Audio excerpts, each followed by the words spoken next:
you would like anyone to watch the class, you can send them a message.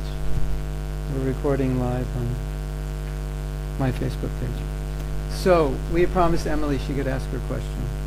So, you would like to ask your question? You remember your question?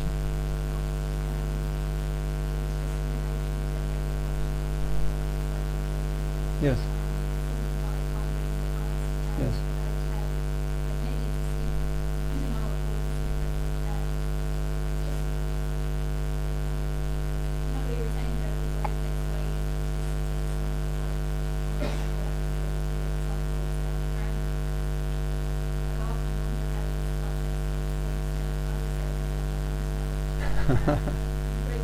Well, there's Srila Prabhupada explained it. He was asked this question, and he said that the Guru takes the karma, but Krishna can also burn that karma to save the Guru.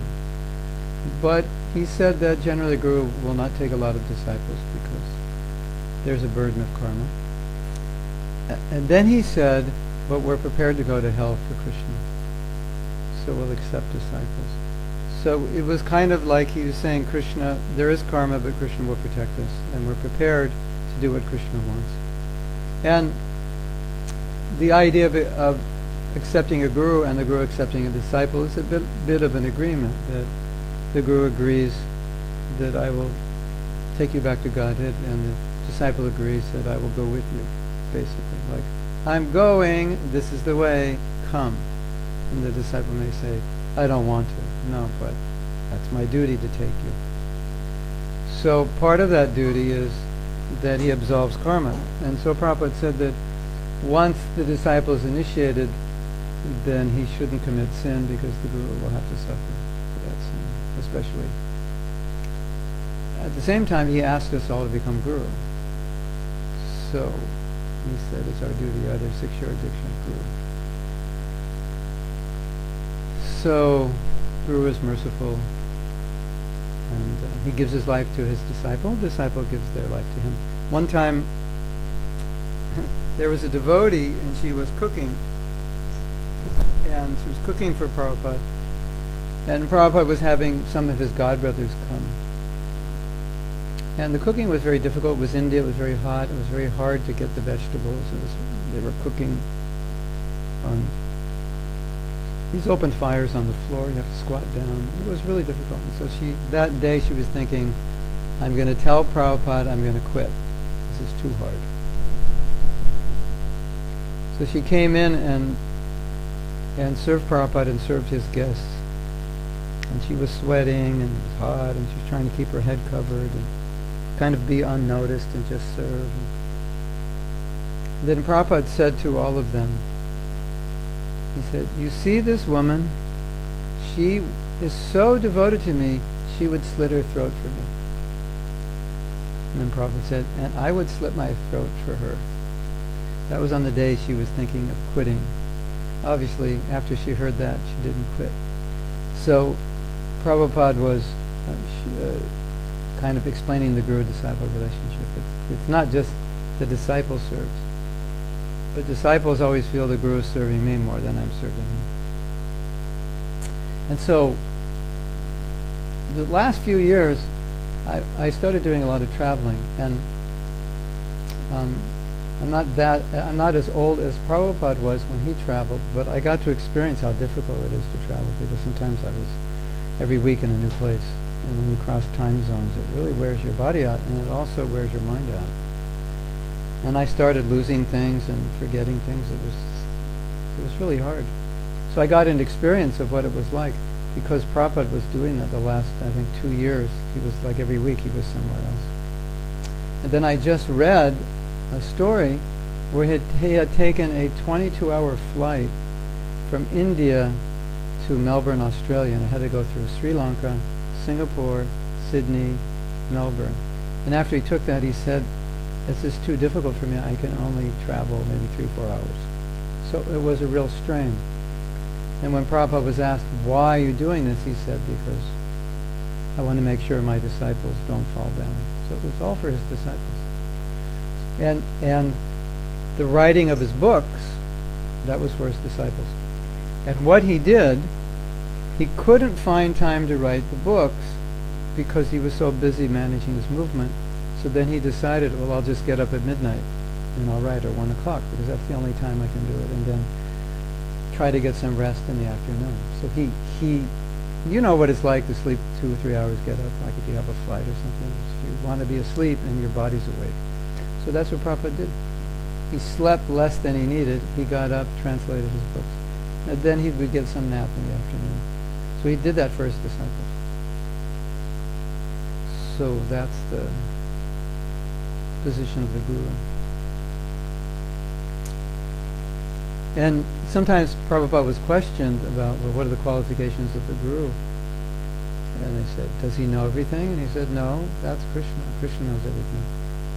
And he said, you misunderstand the qualifications. You have to see how he's making other people, how his influence is, his Krishna consciousness is influencing other people, how they're becoming Krishna conscious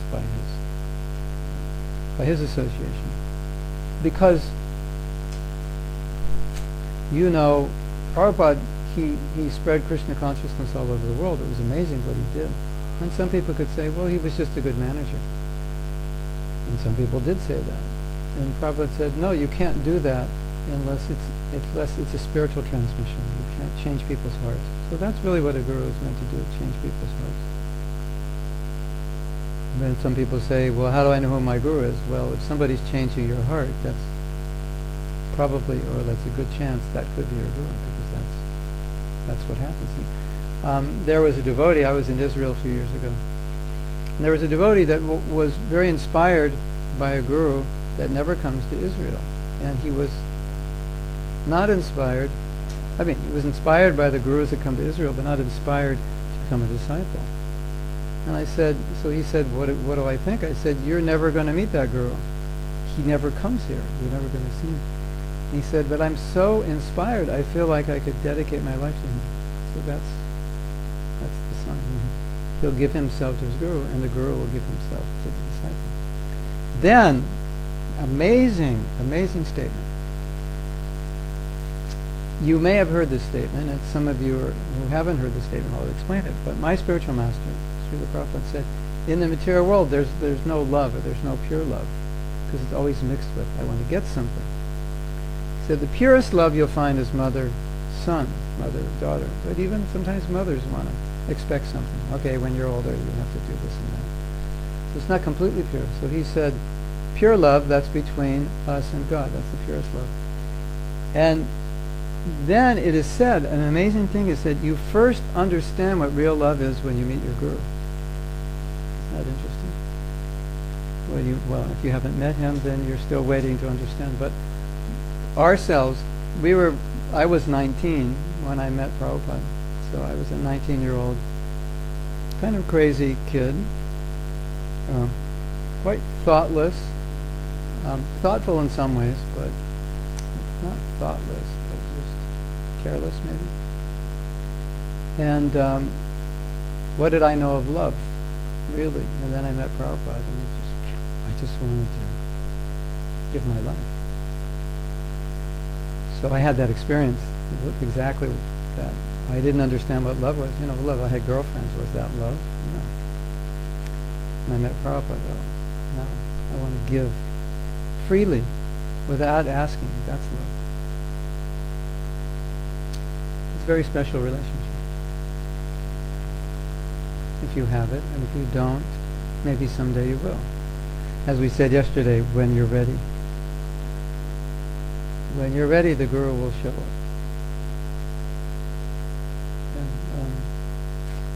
The idea of the Guru is that we're not directly connected with Krishna yet, so he sends somebody who can serve as his representative, and that's as good as serving him.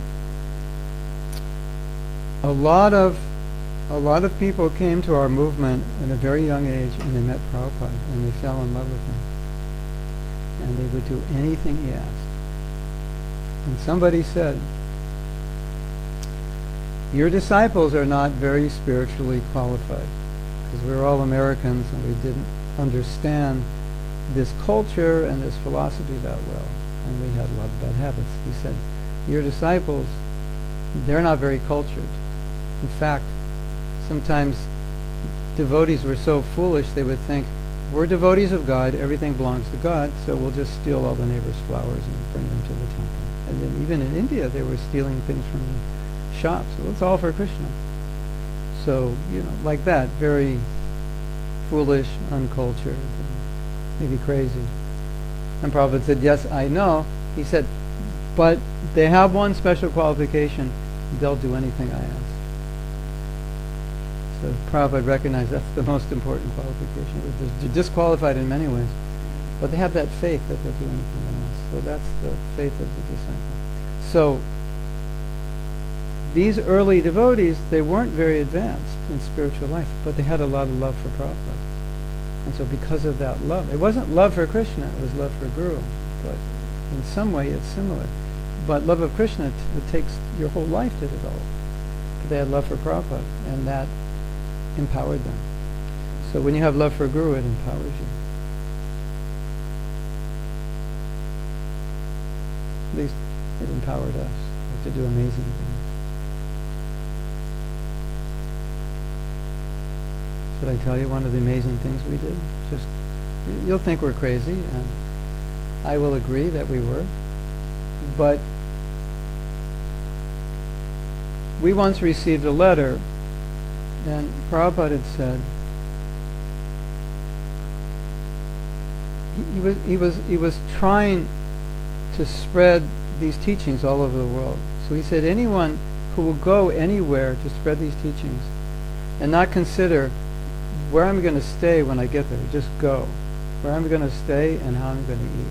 You just go. Okay, you, go. Go to wherever and open a center. But how do we do it? We don't have any money. We don't know anything. Just go.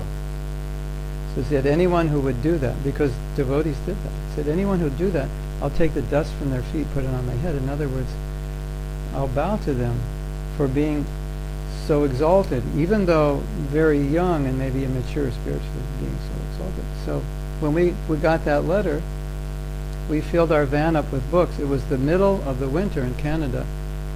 And the city of Edmonton, I think it has the same weather as Moscow. So we were going into some cold weather. And we took $5, and that $5 in those days filled the gas tank. And we calculated the next city, I don't know how far it was like a 4-hour drive. We calculated that $5 would put us on empty when we got to that city. We wouldn't have any money because we wanted to arrive with no money, and we didn't know anybody because we wanted to get the mercy. So that's what we did. We were just like, that was the mood. The Guru said something like, okay, I want to do that. There was so much devotion and love, so that's what we did. And that night, we found a hostel. They said, come in, you can stay here. They fed us breakfast the next morning. The next day, we went door to door to sell our books, and everybody we asked, could you give some vegetable or fruit? And could you give some pots and pans? We don't have any. And we met the aunt of one of the devotees from Vancouver, and she gave us like 4 pots and spoons. And so that's how we lived, just like hand to mouth, hour by hour. And we liked it. Crazy, but very motivated. And yeah, we did other crazy things. We did things which were sometimes dangerous. We distributed books in places which you're not supposed to, malls and like that. And running from security guards and getting arrested. And, I was never arrested in my life. I think of the first 3 years of my devotional life, or 4 years, I was in jail about 5 times. It's like whatever we have to do. I didn't know what a criminal was. I lived a very sheltered life. I didn't know. I never did anything illegal. Well, we smoked illegal things, but no big crimes or anything. So we were willing to do that, and we ended up in jail many times. And many times running from security in malls. You think, why would you do that? So much stress and anxiety. Out of love. That's right. because he wanted us to share the message, so we would do what we had to do to share it. We were in one town. It was such a conservative town. The police escorted us out of the town. Said, "Get out of here, boys. This is America, like the Wild West. You ever watch a cowboy movie? It was like that. Get out of here, boys. We'll lock you up in jail." What were we doing? Distributing books.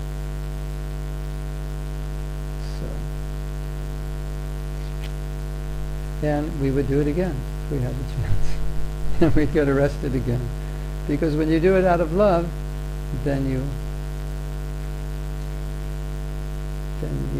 like it. And devotees who were in jail would, Prabhupada said, "We're getting arrested." He said, "That's okay, you preach in jail." He said, "No problem, Krishna was born in jail, we don't mind."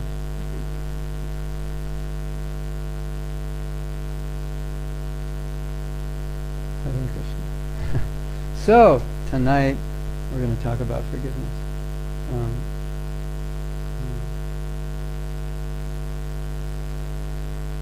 I wanted to begin with 2 points. And the first point is that forgiveness is a quality which anyone who's practicing spiritual life will develop, or we could also say should develop, in case it hasn't developed within you fully. You should develop it, and it's also a symptom of someone who's spiritually advanced. It's not like sometimes we might think, well, it's a nice quality, but if you don't have it, it's okay, But it actually develops as you advance spiritually. That's something stated in the Vedas. Prabhupada stated it, and it's symptomatic, you can see, of people who are advanced. And Prabhupada said it's one of the prominent qualities of someone practicing spiritual life. Because qualities like forgiveness, compassion, kindness, tolerance, patience, those qualities manifest when you're advancing spiritually. So it's very important to understand that, because some people think, well, it doesn't matter. It's just what matters is you chant, you do more directly religious things, that's what matters. But it's not what our scriptures say. And every time you interact with people, it's a chance to manifest spiritual qualities, right? Like every time we interact, we can be kind, patient, tolerant, humble, forgiving, or we could be angry, envious, jealous, and controlling. Isn't it? So interactions are also ways which we can evaluate our spiritual standing. That's why qualities like compassion, for example, Prabhupada said that compassion is the essential quality of a spiritual practitioner. They have to have it if they're actually spiritual. Now, you might say, what if I don't have it? I'm not that spiritual yet. The understanding is, if you don't have it, if you practice it, you'll get it. So what if I'm not humble? What do I do now? Let's say, well, just chant, just study, do your spiritual practice. Someday you'll become humble. Okay, but what do I do until I become humble? Not be humble? You should be humble. No, it's okay. Someday I'll be humble. You should control your anger. It's okay. Someday, when I become spiritual, I will control my anger.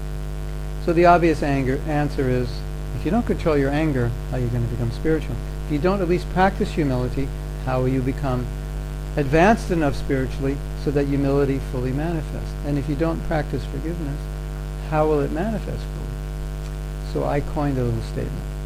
Would you like to hear it? It exists somewhere on my Facebook page. And it says, the path to forgiveness is paved with the practice of forgiveness. Can we all say that together? The path to forgiveness is paved with the practice of forgiveness. And you can change forgiveness to compassion, to humility, to patience, to tolerance. Or any quality you want to develop. The path to tolerance is paved with the practice of tolerance. Now, why do we say that? Hare Krishna. Can you all move up a little bit? Because as you remember last night, thousands of people are waiting to come. We should have someone down on the street pulling people in.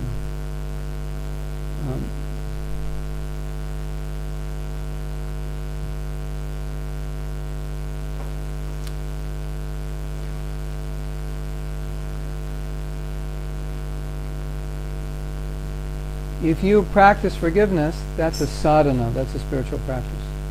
If you practice humility or tolerance or patience, it's a spiritual practice. If you practice compassion. If you don't have it, as we say, you fake it till you make it. One time, in the very, very early days of this movement, there was a young man who was coming to the temple, and this is in New York, he was a young Jewish man from an extremely wealthy family. So, generally people from wealthy families are, I don't want to say proud, but I don't know how else to say it. They can be a little proud because they come from a wealthy family, maybe they're a little smarter, and New York, Jewish, wealthy family. I'm Jewish, so I can say this. Sometimes they think they're a little better. So, young Jewish man from a wealthy family. Now, in Indian tradition, as most of you know, when you go to a holy place or a temple, you bow down. Put your head on the ground. You bow down. Or in Catholicism, you put your knees, and it's a sign of submission, of humility, of respect. So, Prabhupada was teaching everyone when you come into the temple, you should bow down. It's a sign of respect. And as you know, when you bow down, it kind of makes you feel humble, doesn't it?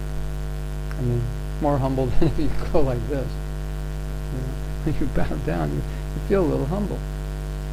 So he told Prabhupada, he said, I don't feel like bowing down.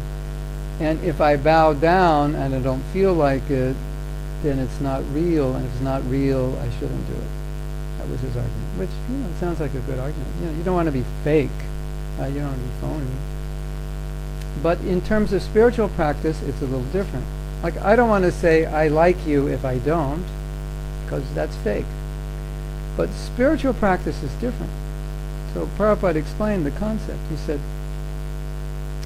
you may not feel like it now, but if you do the practice of bowing down, by doing it, you'll feel like it. Because the act itself will purify you.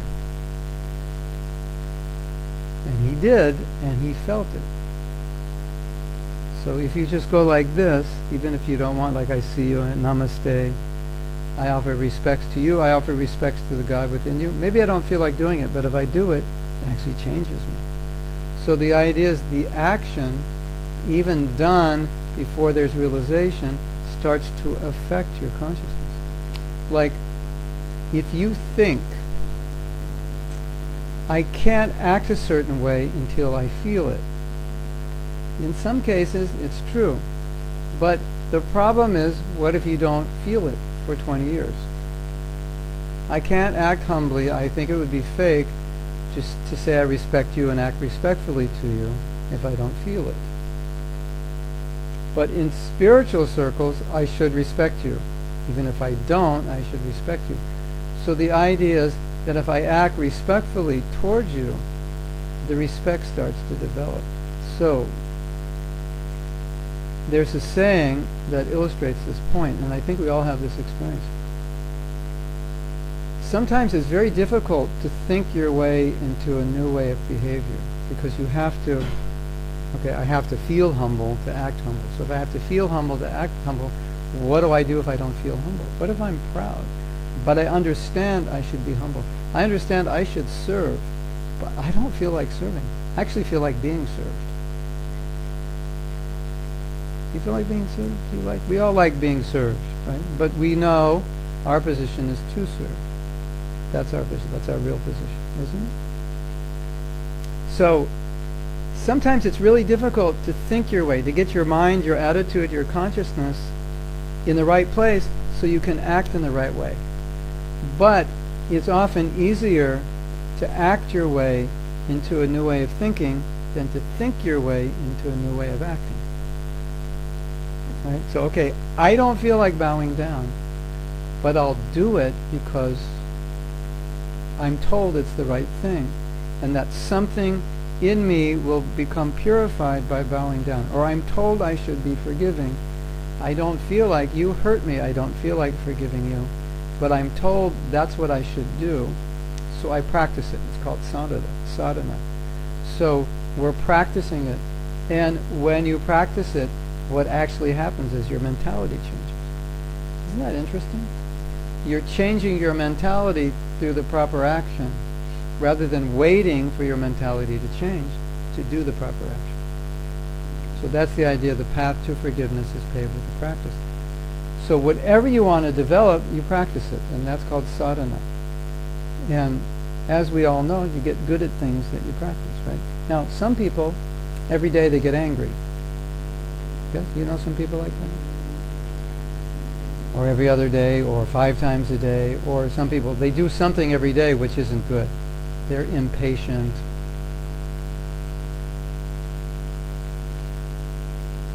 Whatever it is.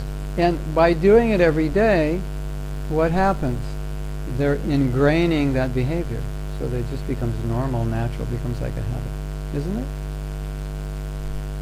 So if you do the right thing and you practice doing the right thing, then you get good at doing the right thing. And that action changes your mentality, and when your mentality changes, naturally you'll do the right thing. Now, let me explain this a little further. Many, many people have told me, because I teach a forgiveness workshop, so many people have told me it takes, forgiveness is difficult, and it takes a long time to forgive. Of course, all of those of you who were here last night will start thinking, that's a belief. And it is. It's a belief. It's definitely a belief. It takes a long time to forgive. Why is that belief there? Because I haven't forgiven and it's been a long time.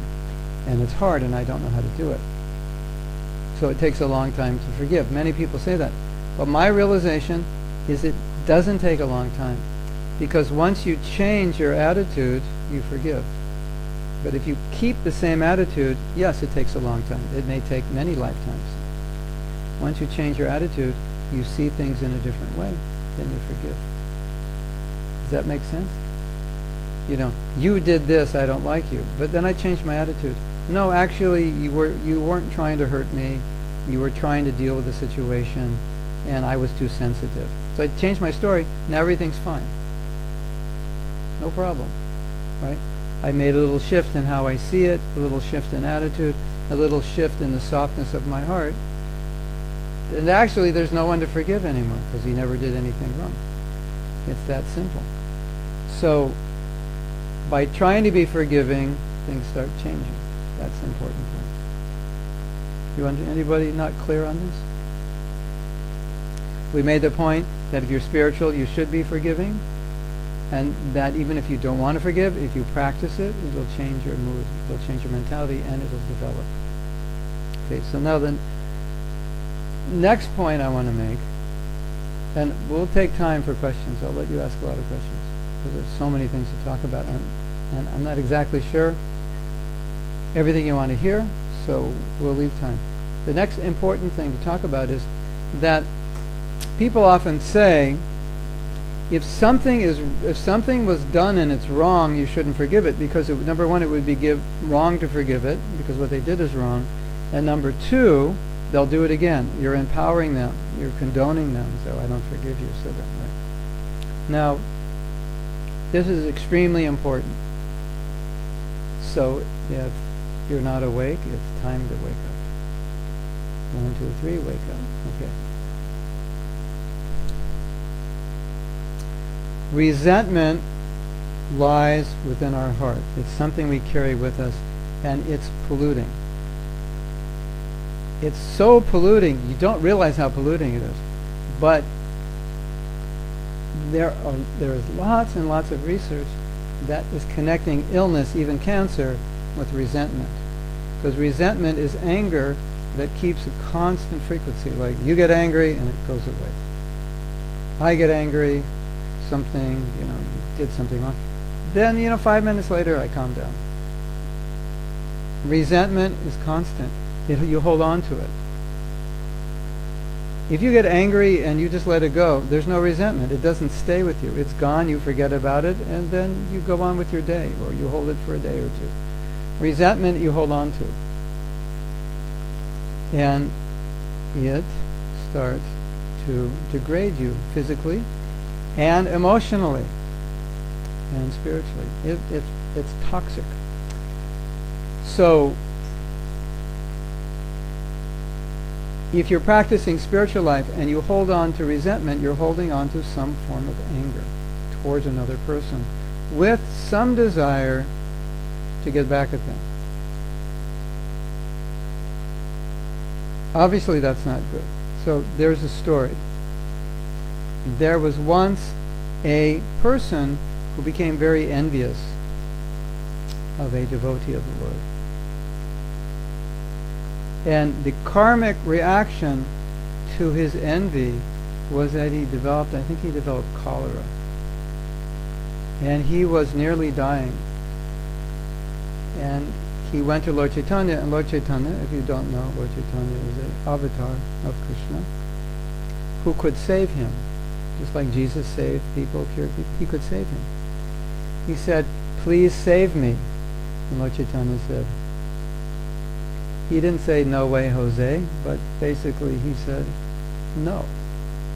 No way. I'm not going to save you." So he was shocked. And he said, "Your heart is the most sacred place." Because in spiritual practice, it's all about purifying the heart. Your heart is a sacred place. And you've allowed envy to enter your heart. And because of that envy, you've committed offense to a devotee. And so you have to rectify that. So he made the point that our heart is a sacred place, and we shouldn't allow anything toxic in our heart. So resentment is toxic. So if you think, I need to hold on to resentment to protect myself, or to fight something, or to establish what's right, then you're not protecting yourself.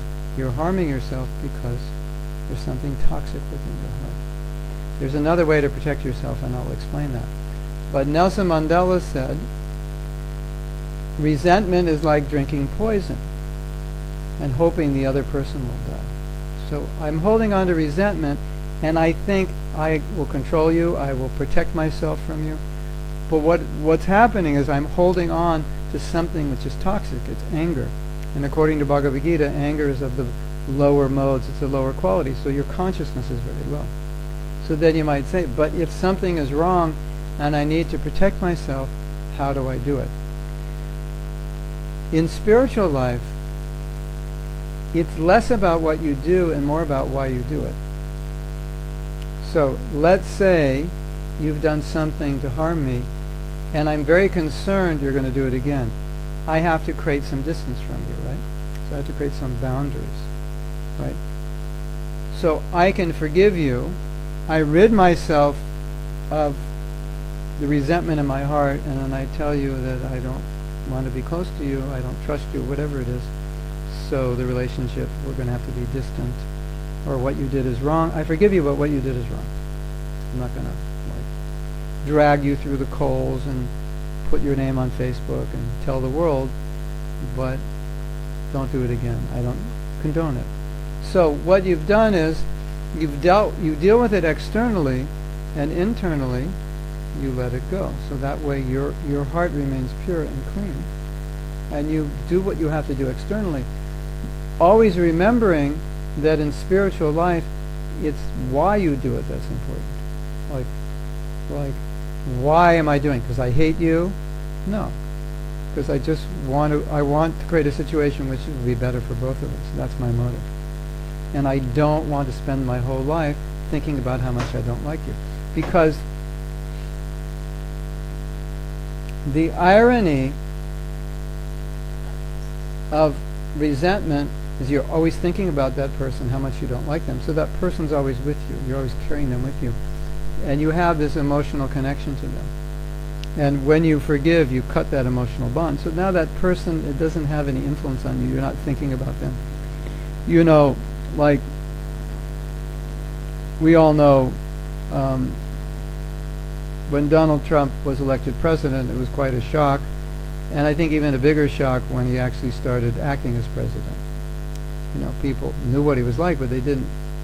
They thought he would refine himself a bit when he became the president, representing the country. And so people would say, what do you think about him? And there's a great lesson I learned maybe 5-6 years ago through teaching forgiveness is that why would I want to think about Donald Trump? Of what benefit is that to me? It's such a negative thing. So if there's a negative thing in my life, why would I want to think about it? If there's a negative person, why would I want to think about them? And so when you forgive, you let go, and you let go of all that negative energy. And so you could use that energy positively, because when you don't forgive, you put a lot of energy into hating somebody. You agree? Because it does take energy to hate somebody. I think, you know, we only have so much energy, right? I'm thinking how bad this person is, what they've done, how wrong it is, and I could be thinking about something positive. Yes or no?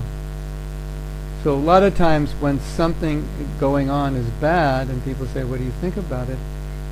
Oftentimes I choose not to think about it because I don't see any personal value in thinking about it. Sometimes I will think about it only if I can help the situation, but if I can't, or it's just depressing, they say, what do you think about it? And I say, I don't.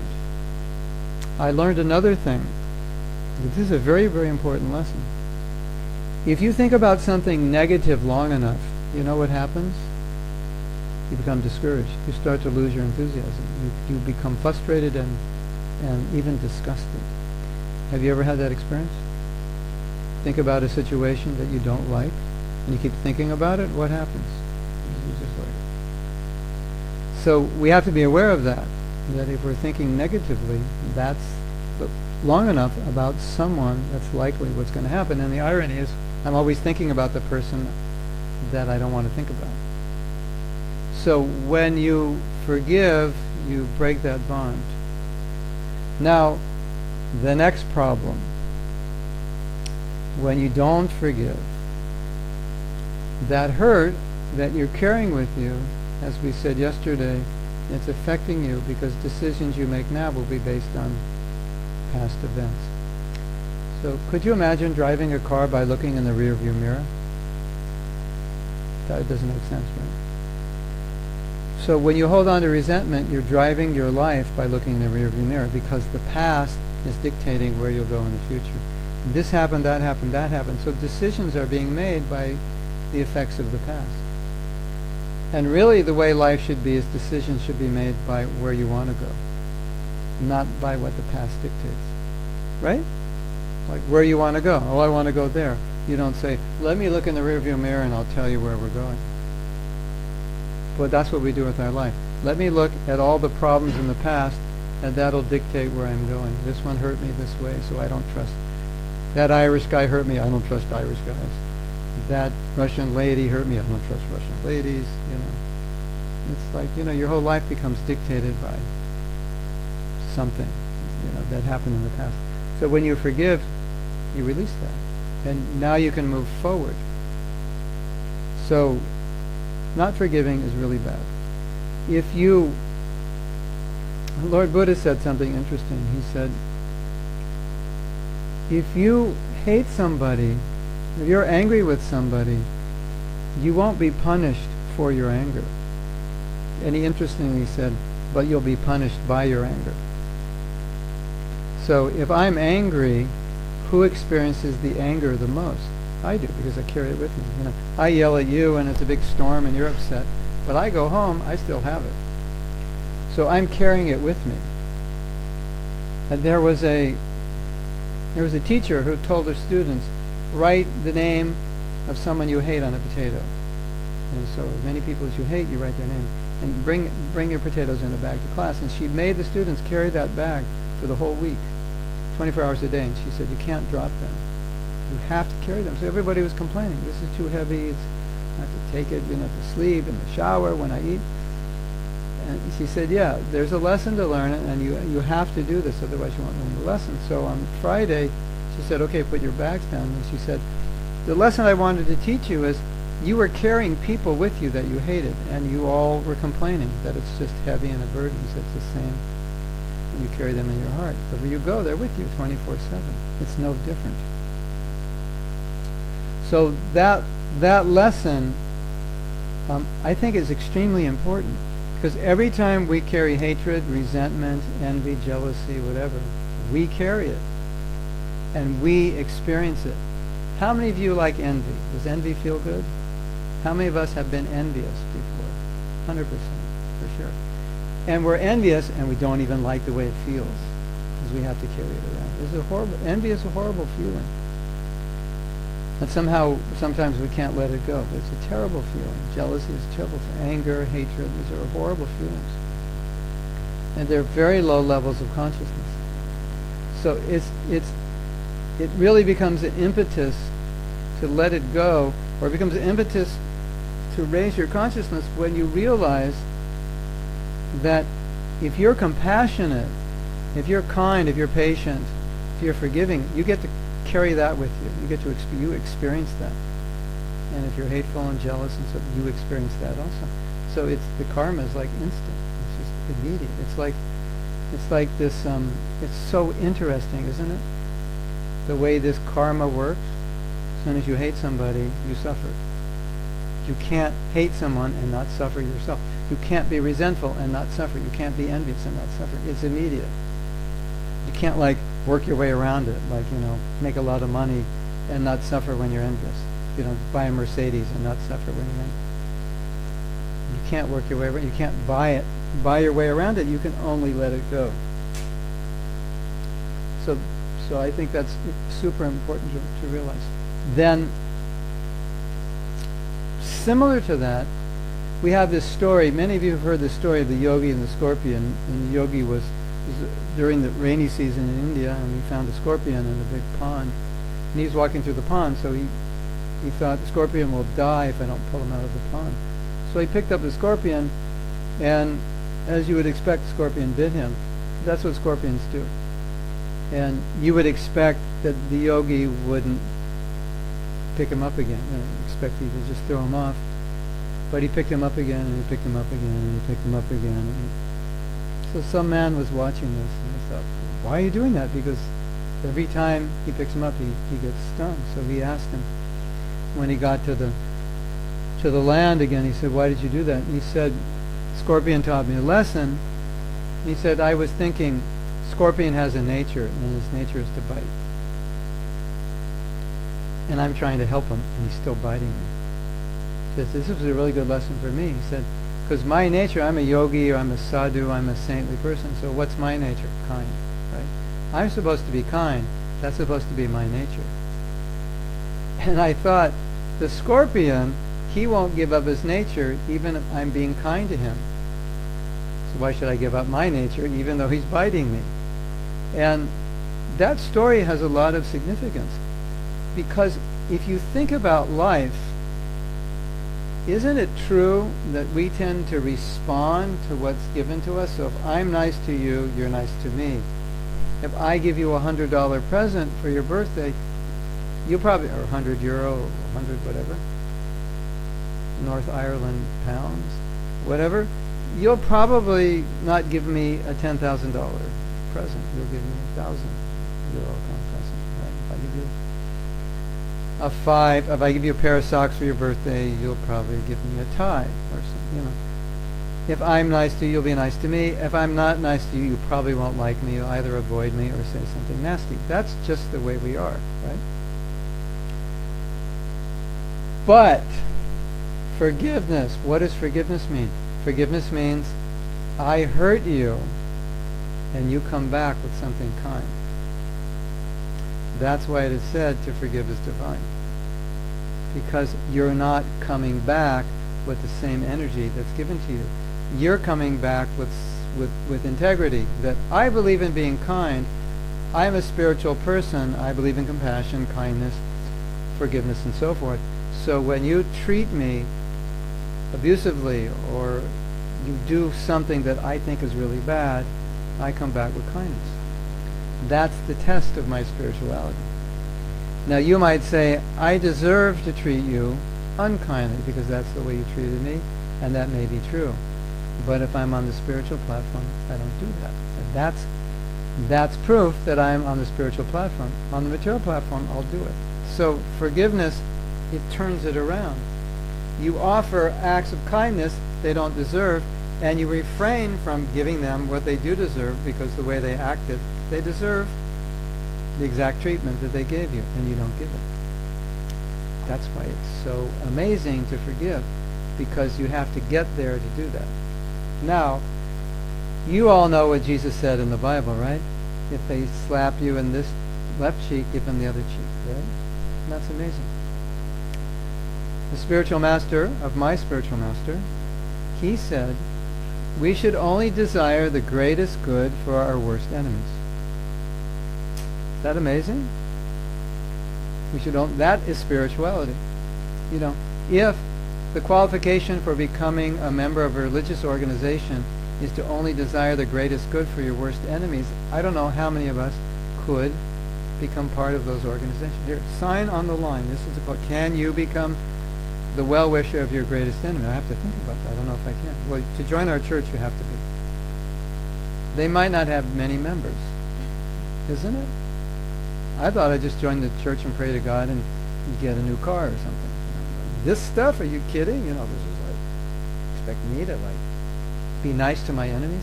But that's what spirituality is. And that's why forgiveness is kind of like a barometer of how we're doing spiritually. Because if we're not forgiving, it doesn't say much for our spirituality, does it? Because it's all about compassion, forgiving, and so forth. It's all about the yogi. Now there's another nice story, one of my favorites. And this also exemplifies spiritual consciousness. There was a poor man, and he was walking by some field, and there was a poor woman farming, and somehow or other she found a valuable stone, like a really super valuable stone, like worth hundreds, probably like 100,000, whatever. So this stone was so valuable, it would solve all her financial problems. So she took the stone, she put it in a bag. She had a bag and some bread in it. And this poor man, he asked her, he said, I'm really hungry, could I have some bread? And he saw the bread sticking out of the bag. She said, sure. So she broke a half a loaf, gave it to him. And when she took it out, he saw this stone, and he understood this is a really valuable stone. And he said something amazing. He said, he was an old poor woman, he said, Mother, can I have the stone? And she said, oh sure, you can have it. And she gave it to him. Incredible, right? The next day he came back and he gave her back the stone. And he said, I want to ask you for something more valuable. And he completely bewildered her because she's a poor woman. He said, what are you talking about? I have nothing. I have a little land. I live in a hut. The only valuable thing was the stone. That's all I had. I can't give you anything more. He says, no, you have something more valuable. And she said, what? What are you talking about? He said, I want you to give me the consciousness that enabled you to give me that stone, because that's way more valuable than this stone. And if you think about it, consciousness, right? If you can achieve spiritual consciousness, it's the most valuable thing. If you can live free from anger, greed, lust, hankering, and so forth, then you live in this world of kindness, compassion, and so forth.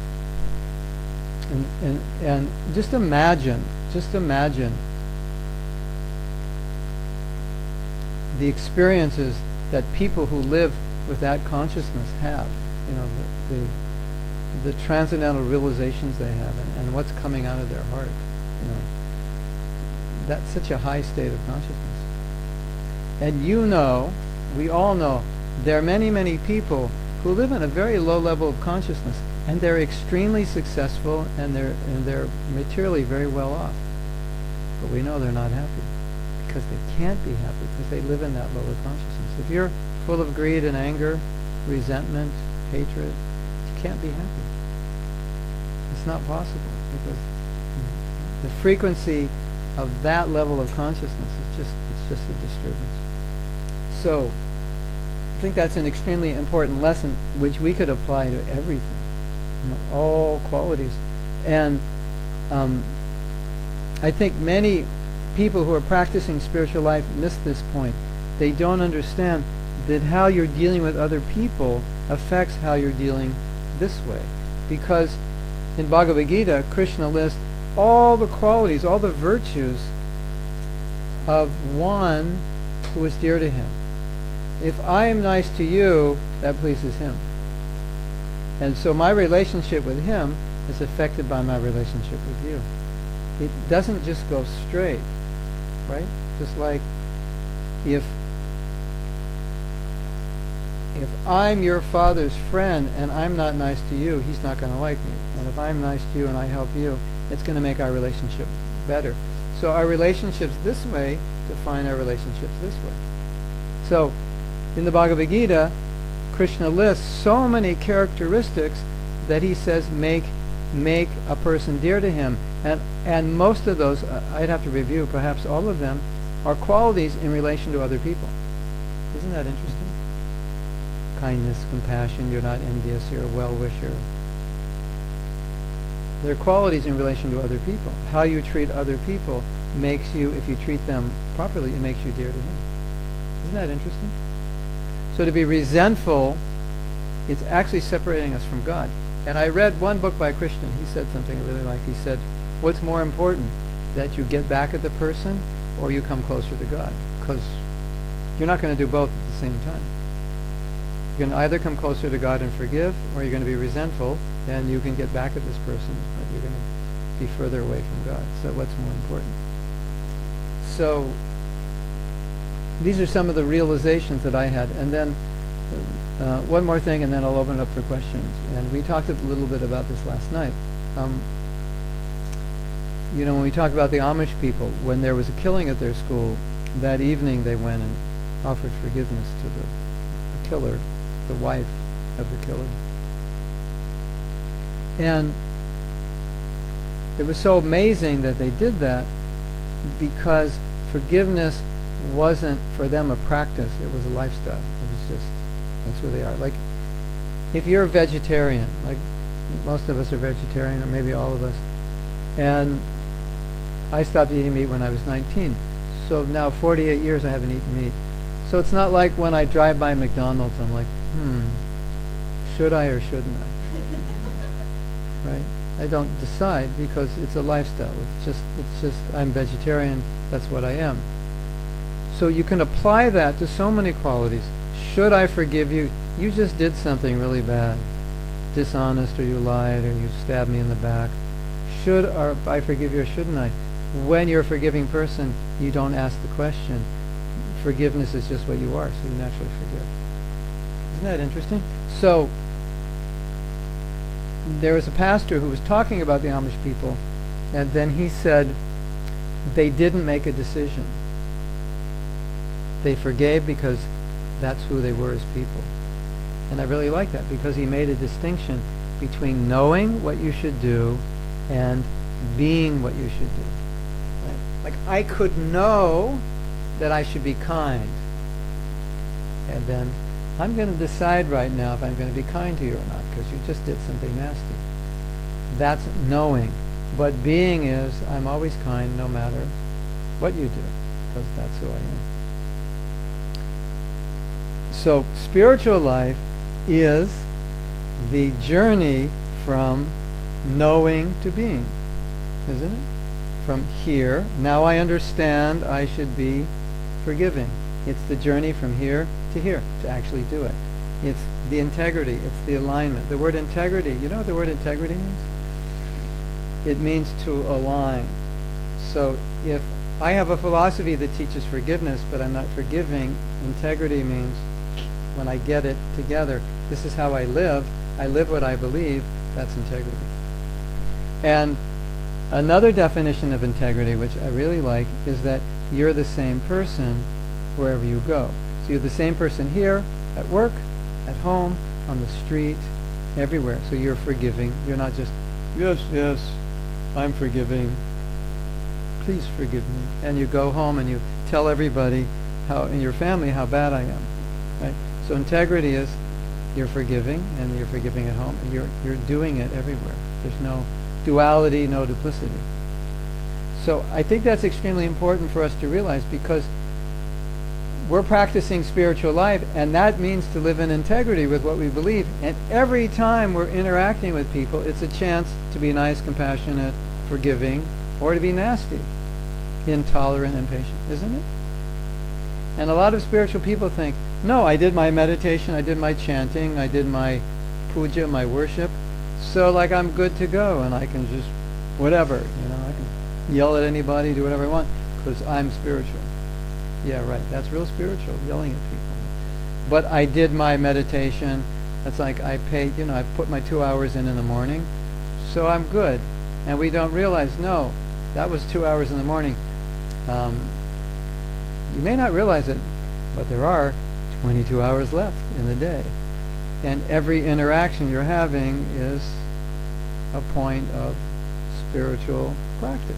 How do I treat you? It's a spiritual practice. And Krishna is saying, how you go this way is how I relate to you. And I think that's extremely important, and I've seen in my own life and many people's lives, we don't understand that. And sometimes we get very upset with people, we become very nasty, and we don't realize that if I'm actually advancing spiritually, I wouldn't be doing that. Or if I want to advance spiritually, I shouldn't do that, even though I feel like doing it. So now, I'll make one last point, because I think this is very important.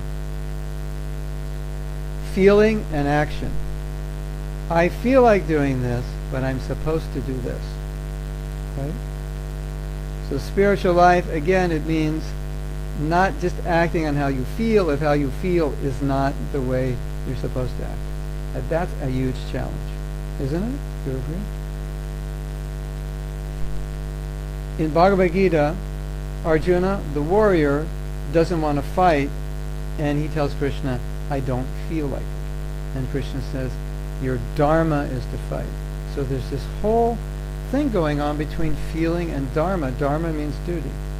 Krishna's saying, this is what you're supposed to do, and he's saying, I don't feel like it. So from the kind of psychological point of view, you see this is a dialogue between a person who's saying, I don't feel like doing something, and the teacher is saying, this is what you're supposed to do. Your feeling in this situation, if it doesn't align with what your duty is, you're going to have to tolerate that feeling. You're going to have to overcome it and not act on it. Because if I just act on it, I may say and do the wrong thing. And Arjuna wanted to act on his feeling. And interestingly, he wanted to not fight, which seems quite noble. And Krishna wanted him to fight.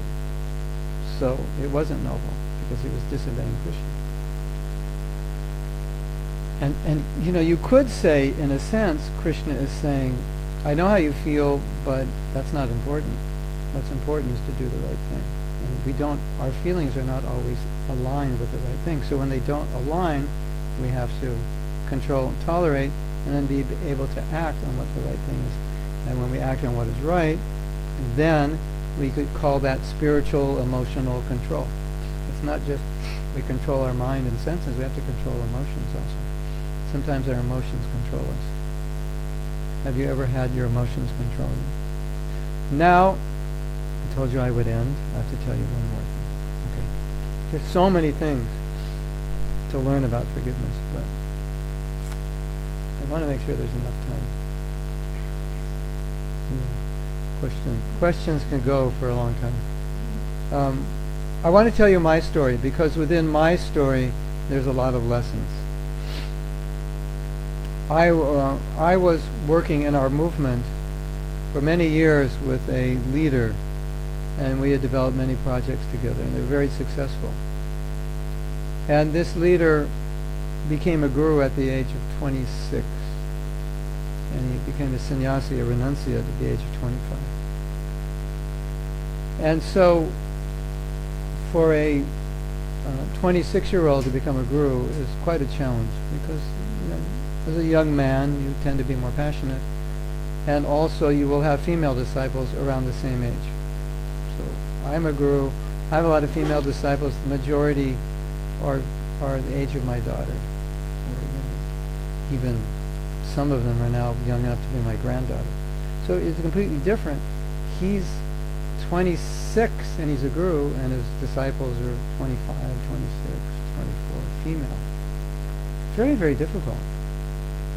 And he would sometimes show me letters from his female disciples and say, "Dear Gurudev, I give whatever you want, I give to you, I surrender to you." You know, which is like the dream of every man, that women would say that to him.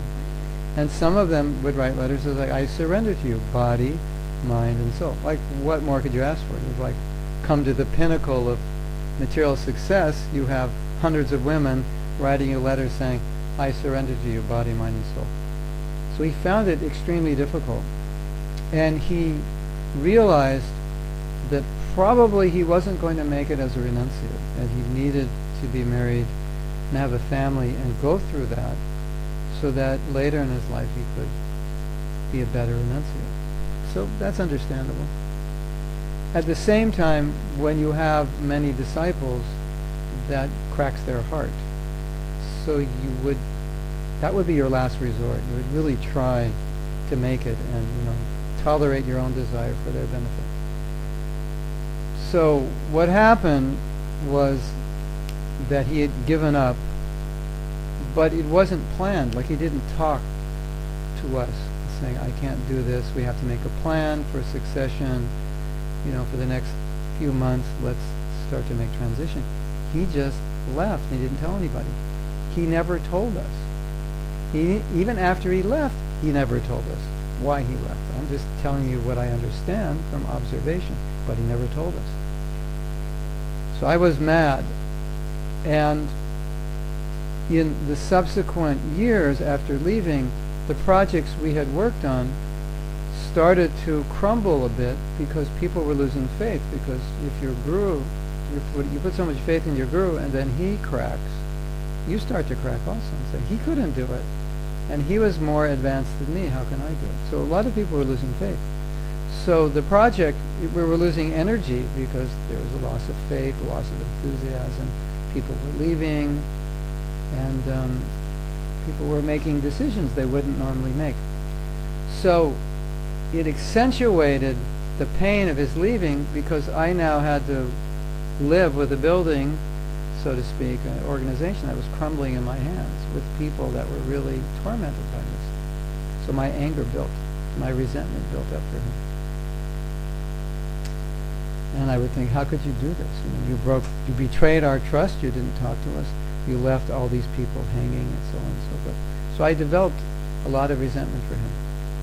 And 18 years later, I was in a workshop, and the facilitator said, "You should just let it go," for many reasons. And I let it go. And something changed inside me when I let it go.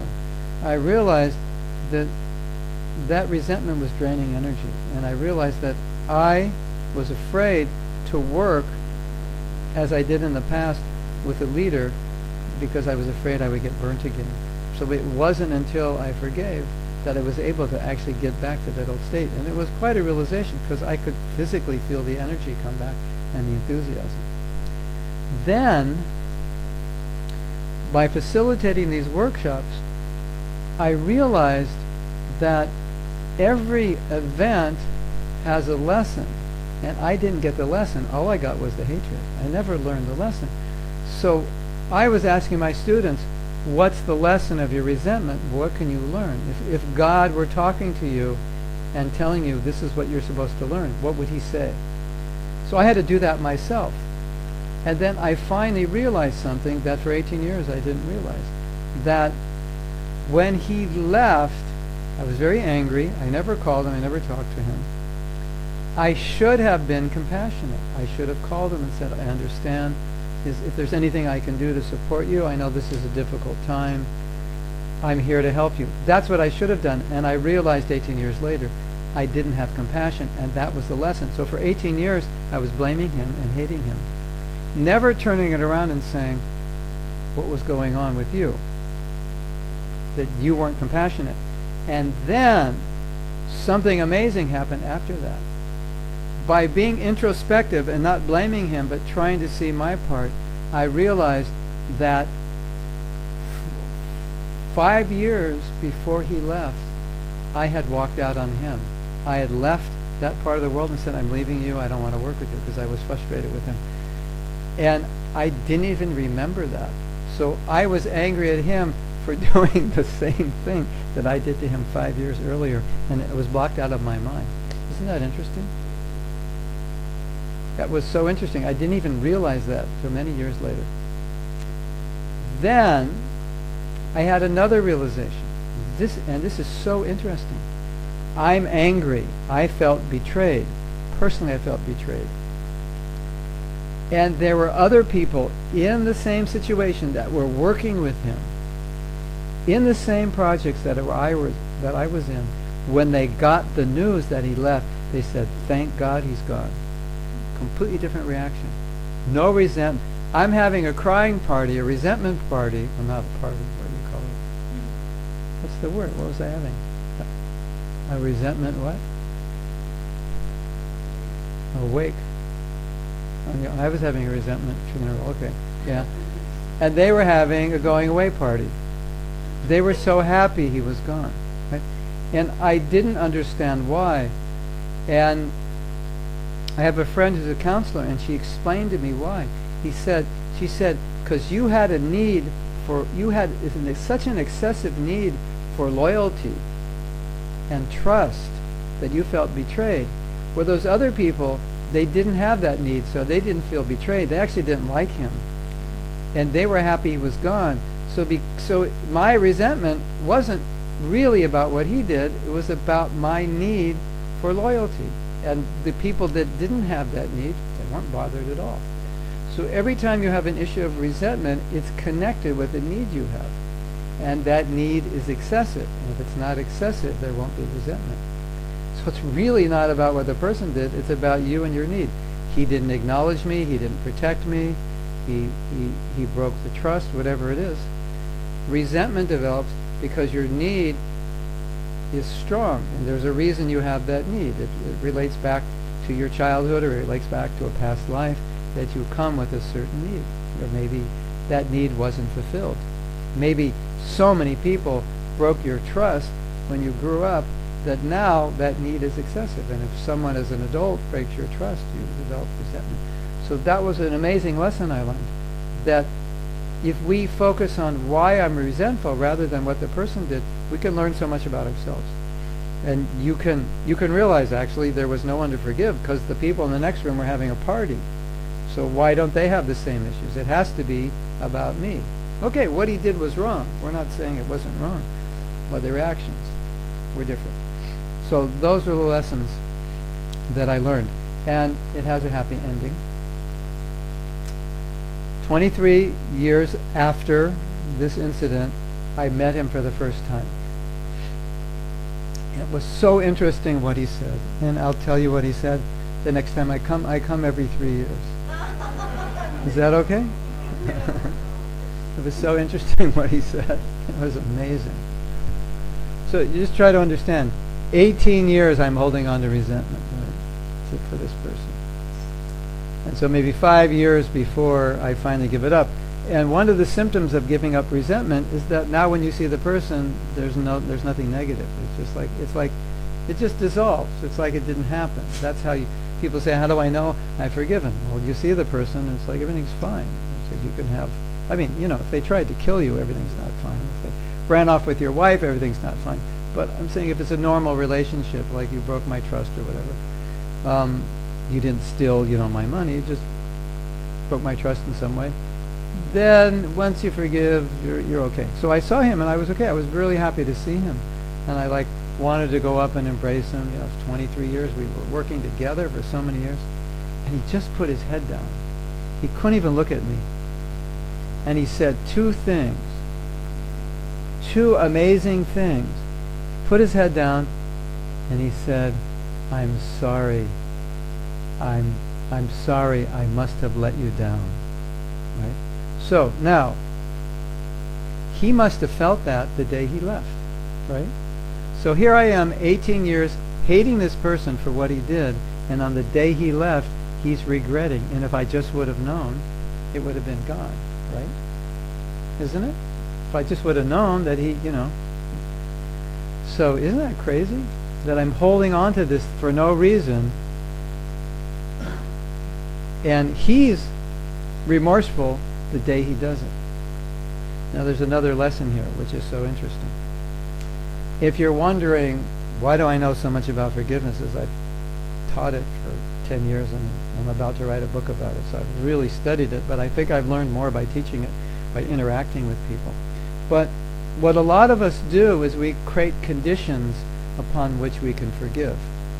One of which is, if he just apologizes, I'll forgive. And the problem with that is, what if he doesn't apologize? What if he doesn't know that he did anything to apologize for? So he either will not apologize or he doesn't know he should apologize.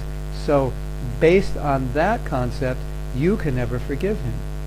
Because the power to forgive him does not lie within you. You've given that power to him. And he has to say, I'm sorry, before you can say, I forgive you. Which is absolutely stupid. And we do it all the time. I am really mad at him, and unless he apologizes to me, yeah, you're rough, and your liver dissolves after, being angry for 5 years, and you go to the acupuncturist and say, well, look at your liver, or it's your kidney. It's like, you get angry a lot because your kidney's in bad shape. So, that's what happens to you, right? So we do that in life. We give power away. When you change, I'll change. So who has the power to change now? Not me. I can't change unless you change, right? This situation is bad. It's affecting me. I'm angry or disturbed because of it. Don't I have the power to rise above it? I do. But we often give power to people and situations. So now the power is given away to someone else because I won't forgive unless they say I'm sorry, or they rectify themselves, or they end up in prison, or I'll forgive them when something really bad happens to them. Isn't that crazy? And it's double crazy. Actually, it's 100 times crazy when you call yourself spiritual and you think like that. And spiritual people do sometimes say things like that, don't they? So that's a very important lesson. And another lesson that we've learned from teaching forgiveness is that sometimes you don't want to give up the resentment because it gives you an excuse to be the way you are. Why are you always angry? Because I have a reason I'm angry, because he did this to me. So if I forgive that person, now I don't have a reason to be angry. So I don't know if I could not be angry. So I better hold on to the resentment, because now I have a reason to be angry. And it gives me power. I feel powerful. When you're angry, you feel powerful. So there are many perverted reasons we hold on to it, and it's good to recognize that. But if we go back to the beginning, I think to me, after teaching it and looking at it, to me always the most important thing is that this is what a spiritual person should do. And if you want to be advanced spiritually, you have to act this way. And it's also a symptom of being spiritual. So it's a good way to evaluate yourself. Am I envious? Am I angry? Am I negative? Am I hateful, spiteful? If I am, I have to, recognize this isn't good. Even if I have a reason to be. You did something horrible. I have a reason to be. But as we discussed with the sadhu and the yogi, but I don't. Even though I have a reason. I have a reason to, take this scorpion and just punch him up because he bit me. Okay, you have a reason. He tried to sting you. Even according to our scripture, if someone comes to you with a weapon, you have a right to come at them with a weapon.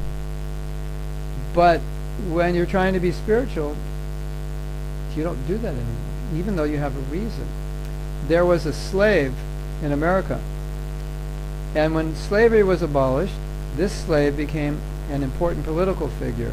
And the weird thing about it was, he was now working with all the politicians who were enslaving him and his family and his grandparents and their great-grandparents. Now he's working. Can you imagine? You're working with the people that enslaved you, and your mother and father and grandfather. So people would say, how can you work with these people? It must be impossible. You must be so angry.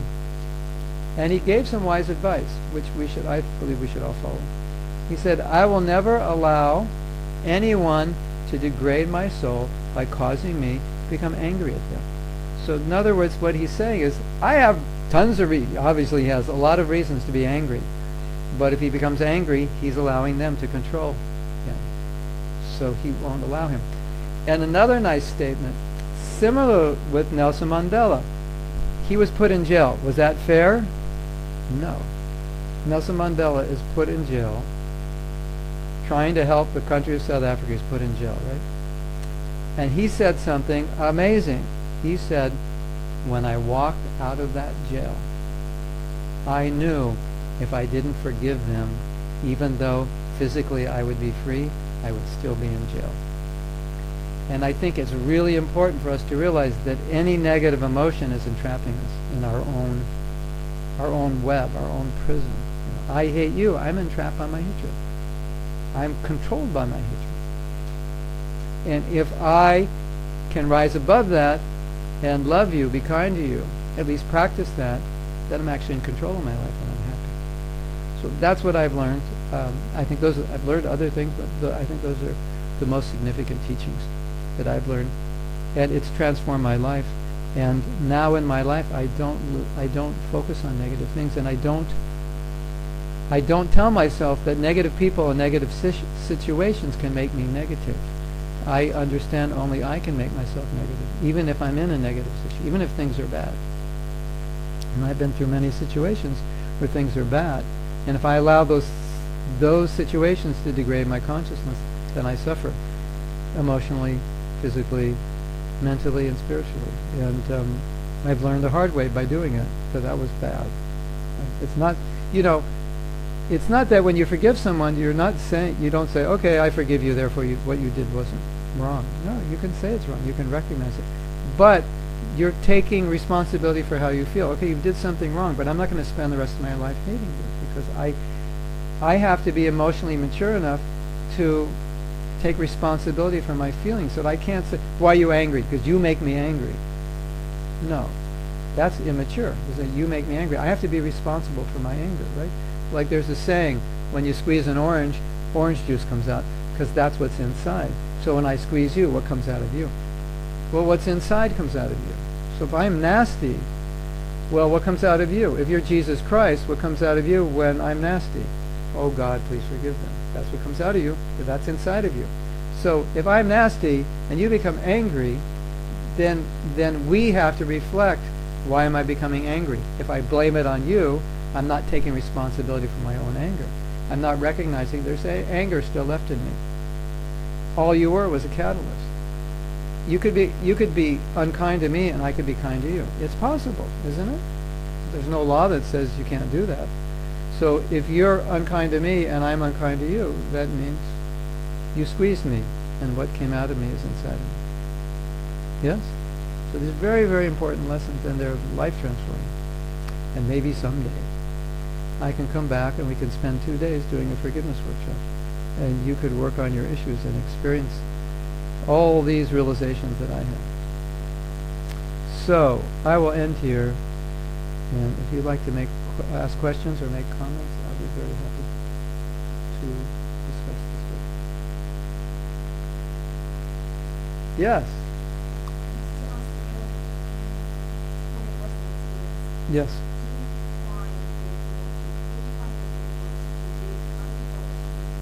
Oh, very good question. She's asking, do you find it more difficult to forgive other people or to forgive yourself? I find self-forgiveness the most difficult, because I've dealt with people that they get into what I call a loop, and the loop is I try to help them forgive themselves, but they don't feel worthy of forgiving themselves, and the loop they get into is that they think if a bad person forgives themselves, that would make them even worse. And so it's like they got themselves locked in this loop. They can't get out. No, I said, you should let it go. You should forgive yourself. No, I'm a bad person. And that would just show how bad I am, because now I'm forgiving myself for something I did that was bad, which means I'm even worse to do that. So like, well, how do you forgive yourself?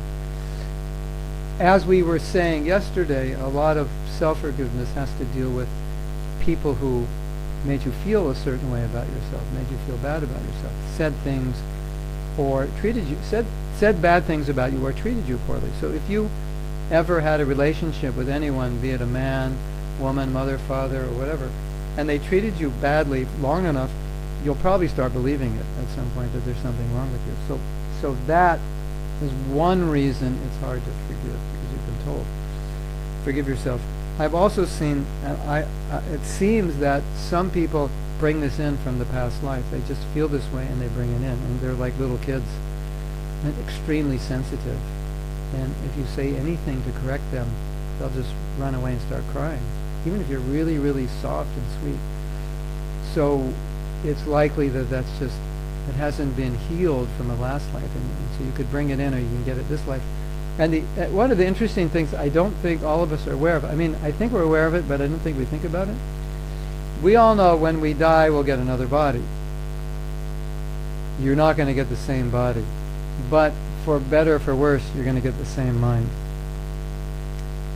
So knowing you're going to get the same mind, if you don't like your mind, you might think about making it better, because it's going to stay with you. Isn't that interesting? So if you don't learn to forgive in this life, in the next life, you're going to have to learn. And if you don't learn in the next life you'll have to learn. It's going to come out. And there's a story in Bhagavatam, an interesting story. Some of you know this story, but he was you could say like a king, and his son-in-law offended him. And he got very mad at his son-in-law. And he got so mad, he started cursing him, and then the supporters of his son-in-law started counter-cursing. It was a big mess. And he actually got killed. And after he got killed, then they realized this isn't good that he got killed. And they knew his son-in-law had the power to restore his life. And how he got killed was his head was chopped off. So his son-in-law was Lord Shiva. Lord Shiva has this power. He said, just find the head, and if you put the head back on, I can bring him back to life. So I believe they found a goat's head. Is that right? Who knows? Was it a goat's head? They found a goat because there was a goat around. And he said, find someone's head. Well, to find someone's head, you have to cut it off, and they don't want to cut off a human head, so they found a goat. They cut it and they put it on. Mystically, now he had his body in a goat head. So, he must have understood he did something wrong when he looked in the mirror. Okay. So he apologized. But the interesting thing was, it is said he didn't fully apologize. He apologized, but not fully. In other words, there was still resentment there. It wasn't full. In his next life, something happened, and as I'll make the long story short, he ended up offending Narada Muni, who's a great devotee. And so the reason it is said that he offended him is that in his last life he didn't purify himself completely of his resentment, and so in the next life it came up again. And so the moral of the story is, whatever consciousness you develop, you carry with you to the next life. So if you hold on to resentment and you don't purify it in your next life, you're going to have it. And if you let it go in this life, we all know people who are extremely forgiving, right? Nothing bothers them. Don't you hate those people? I hate you. Nothing bothers you. Everything bothers me. Nothing bothers you. Why doesn't anything bother you? Can't something bother you? Because they've evolved in another life. So they don't have resentment. They don't have they're not envious people, right? So it works for you and against you. So, did that answer your question?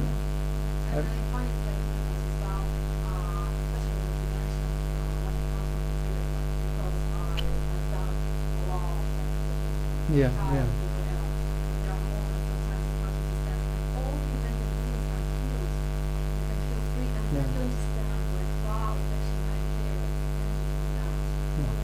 Well, it also helps in self-forgiveness is if you recognize the source of it.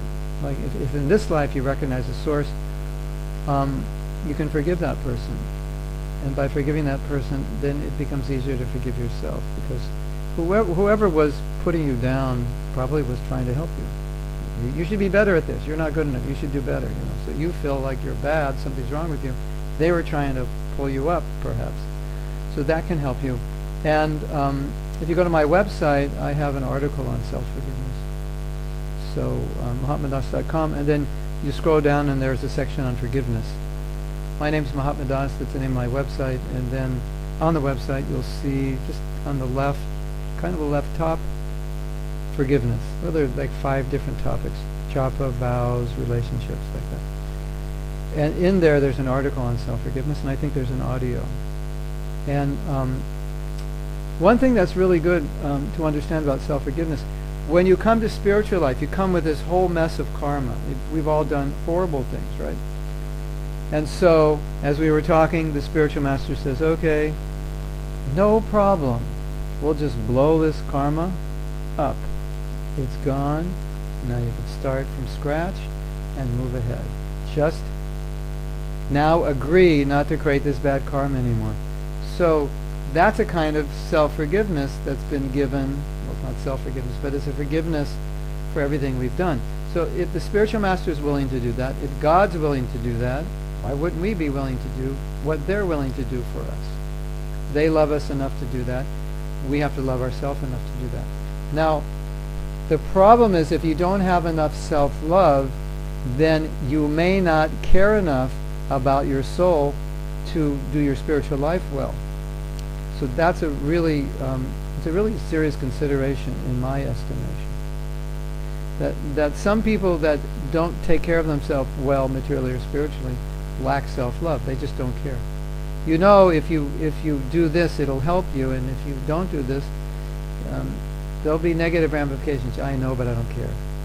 So that may be connected to just a lack of self-love. I don't care what happens to me. And if you want to elevate yourself spiritually, you have to do the work, and so you have to care a little bit. And I think the more you care, the more the work you'll do. And I also believe the more you care, the more you'll be willing to forgive, or the more you'll be willing to do anything which is helpful and avoid things which are harmful. I've done many things which are harmful to me spiritually, and I wasn't aware of it. And when I finally became aware of what I was doing, I just became conscious, then I was able to self-correct. There's a phenomenon, it's called, in psychology, cognitive dissonance, where you do something and you don't realize you're doing it. And the cognitive dissonance is, it's kind of like ISIS killing people and thinking it's good.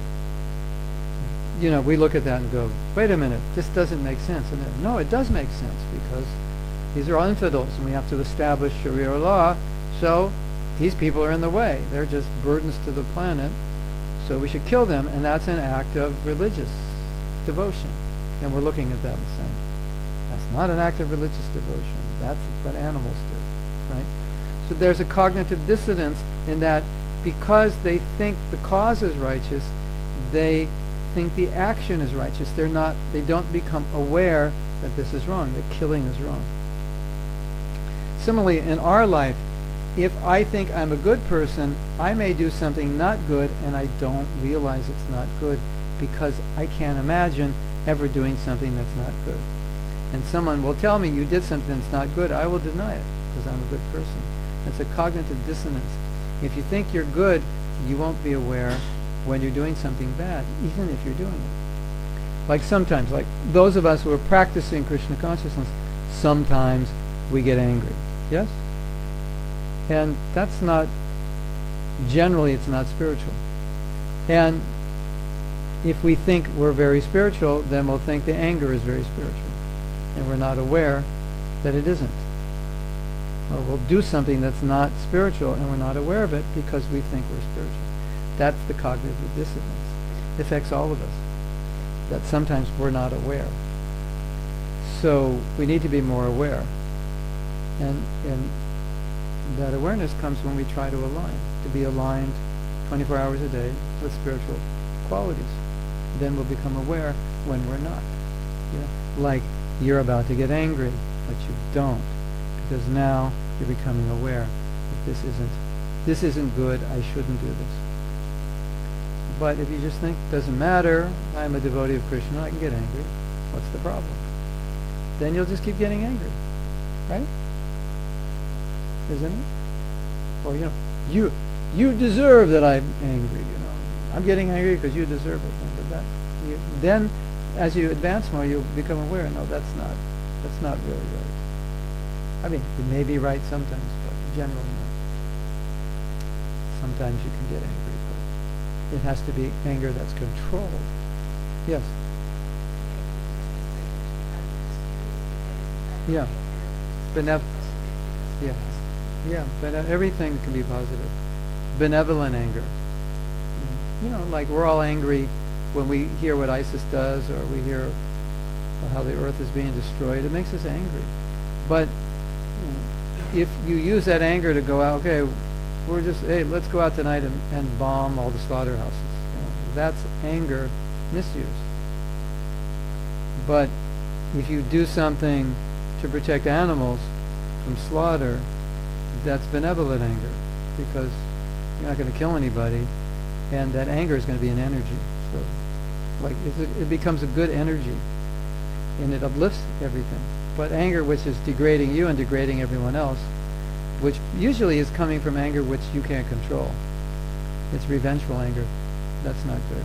So yeah, there definitely is anger that uplift, but that kind of anger helps everything. It doesn't disturb people, because it's for a good cause. You want to hear something really funny?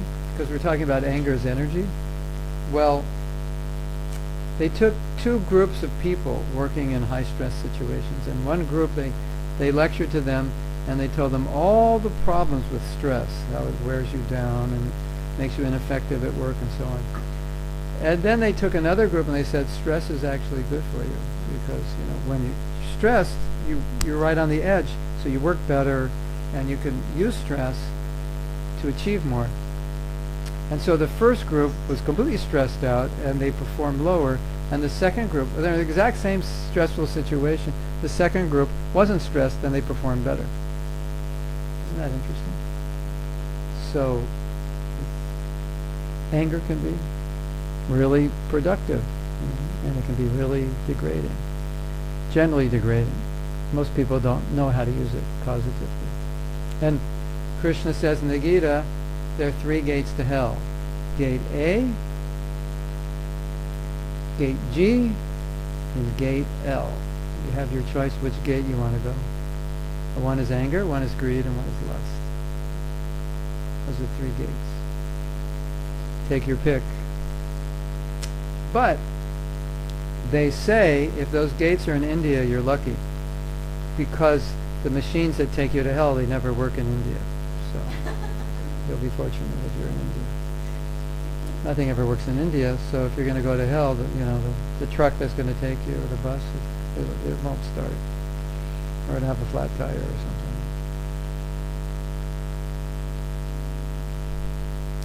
Okay, more questions, yes.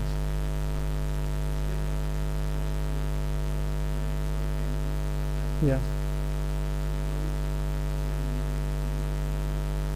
Why is it easy to feel envious? Envy is very interesting, because it's so interesting, and your question is so interesting. Who are we envious of? We're only envious of people who have possessions or qualities that we want. So Srila Prabhupada said envy is indirect glorification. Like, sometimes you go to a public bathroom, or you go to a toilet in the airport, and there's a person working there. They keep it clean, right? So whoever walks in there and goes, I'm so envious of this guy. He's cleaning. He gets to clean the toilets. Nobody, maybe if you had no job, but generally, any person who has a decent job doesn't walk out of the bathroom thinking, I hate that guy. He gets to clean toilets, right? It's the guy that drives up on the street in the Mercedes or the Jaguar or the Bentley. I hate that guy. I have no money. He has money. Or the guy that's got the muscles and you're a skinny guy, or the guy that's got the beautiful girl and no girls will look at you. It's always something that you want that you become envious of, and it can be spiritual. I'm envious of so-and-so because he's more Krishna conscious than me. He's more humble. I'm envious of his humility. So Prabhupada's point was, you're actually envious of the person who has what you want, and if you recognize that, you can flip it around. That envy can therefore direct you to realize that these are the very qualities I want, that he has. So then Prabhupada said, if you're envious of him, serve him. Isn't that interesting? Because you actually like him and you don't realize it. Your question was, why am I envious? And I think one of the predominant reasons is because you're not satisfied with who you are. You think there's something wrong with you. And this person is smarter or more whatever than you, and that makes you feel even worse that there's something wrong with you. When, in fact, there's nothing wrong with you. It's just you and him are different. You know, he may have practiced what you want to achieve for 25 lifetimes, and this may be your first, materially or spiritually. So if you become more satisfied with who you are, then why would you be envious of anybody? And our society is really good at making us feel that there's something wrong with us, isn't it? You know, your next door neighbor has a better car than you do. And every day you look at that car. And every day you look at your rusty old 1982 Toyota that is ready to blow up. And you're like, I hate that guy. Why do I hate that guy? Just because he has a better car. It doesn't make any sense, right? No, I'm okay with my 82 Toyota. That's my karma, you know. I should all appreciate it. And if that's going to change, it'll change. So, you know, and everyone says, look at that guy, he's a loser, 82 Toyota. Right. Look at him, he's not wearing Nikes, he's wearing some, like, you know, who knows what he's wearing. Loser, you know. So that's our society, right? And it's one of the saddest things I've seen in the world. And your parents, maybe you're an artist and your parents are saying engineer. And so your whole life you do something that you don't really like.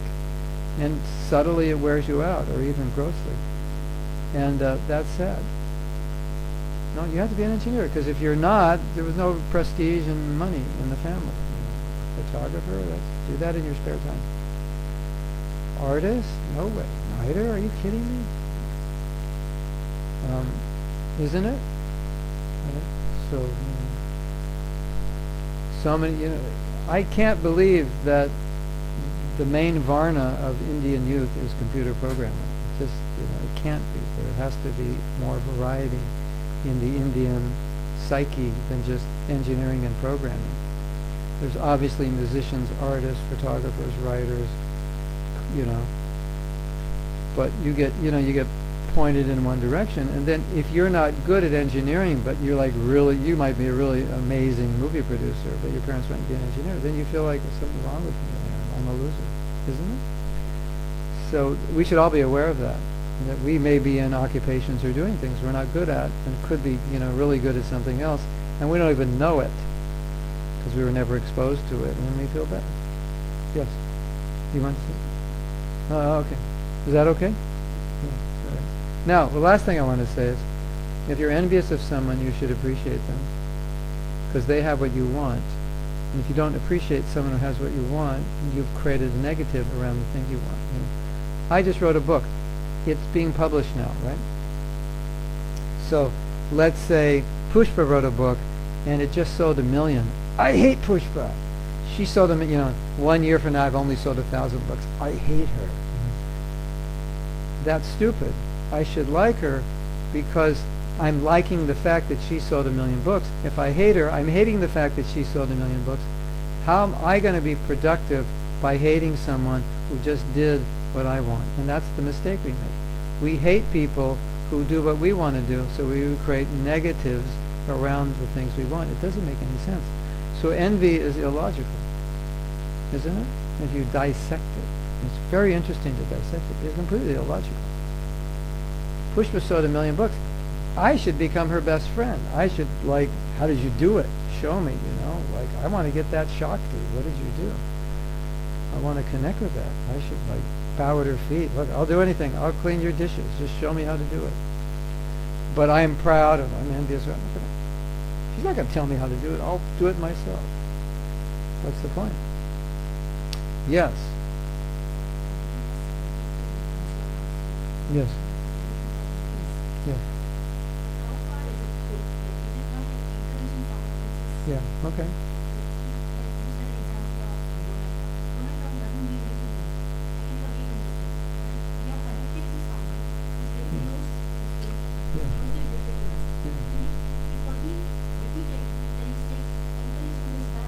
Yeah.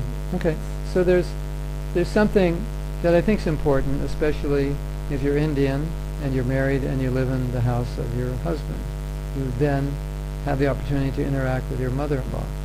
And especially what I'm seeing now, there's this huge generation gap because Indians your age are as Western as anybody. And Indians the age of your mother-in-law, many of them are still very Indian. And so they expect you to be exactly like they were in your father-in-law's family, right?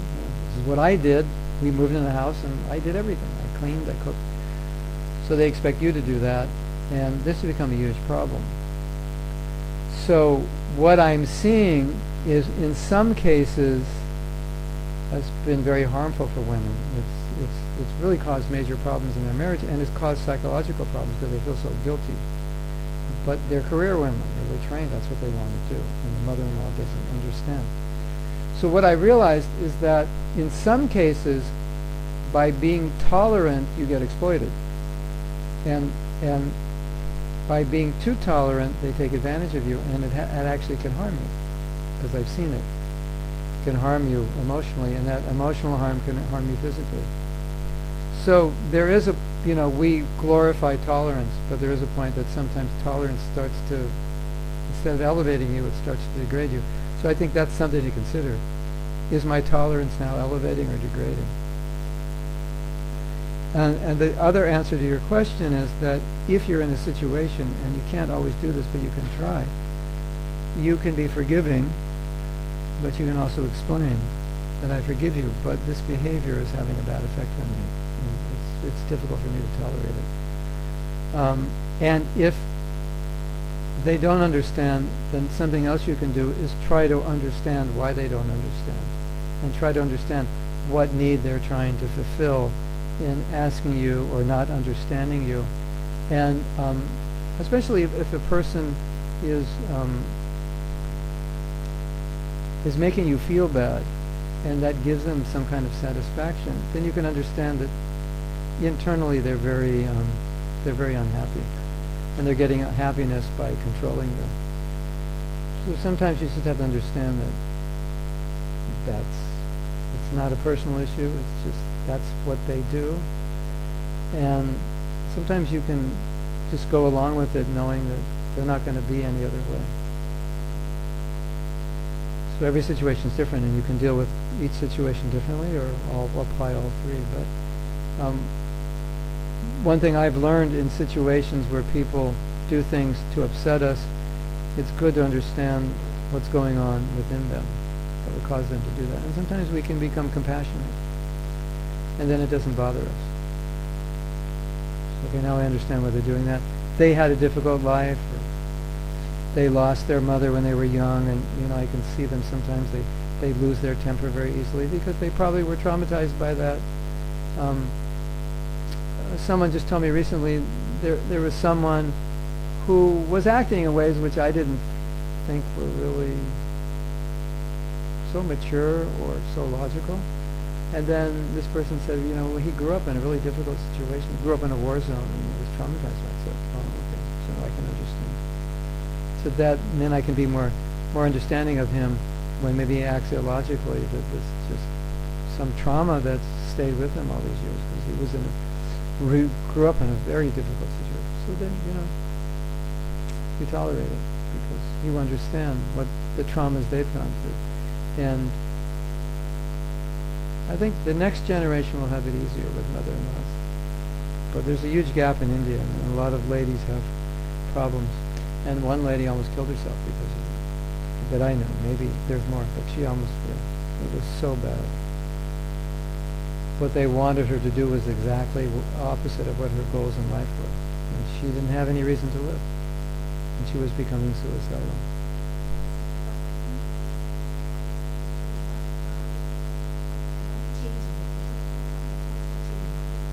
Change yourself. You can't change you can't change them. I mean, I wouldn't recommend trying. You can ask them, you can express your needs to them. Say, these are my needs for the relationship. And by trying to fulfill their needs, it makes it easier for them to fulfill your needs. So your actions of changing will have more power in changing them than you trying to change them. But you say, this is what I need. It's not your fault. This is just what I need. The people respond better to that and say, no, it's your fault. You need to be this way. You're bad. You need to be this.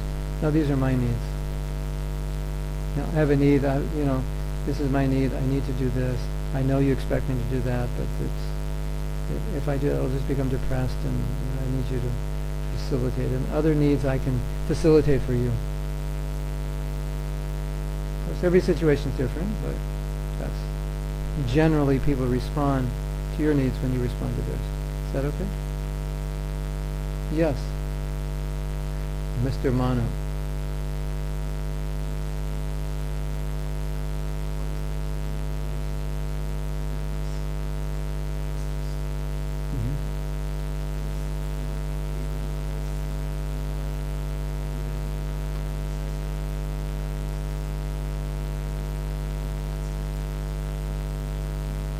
Yeah.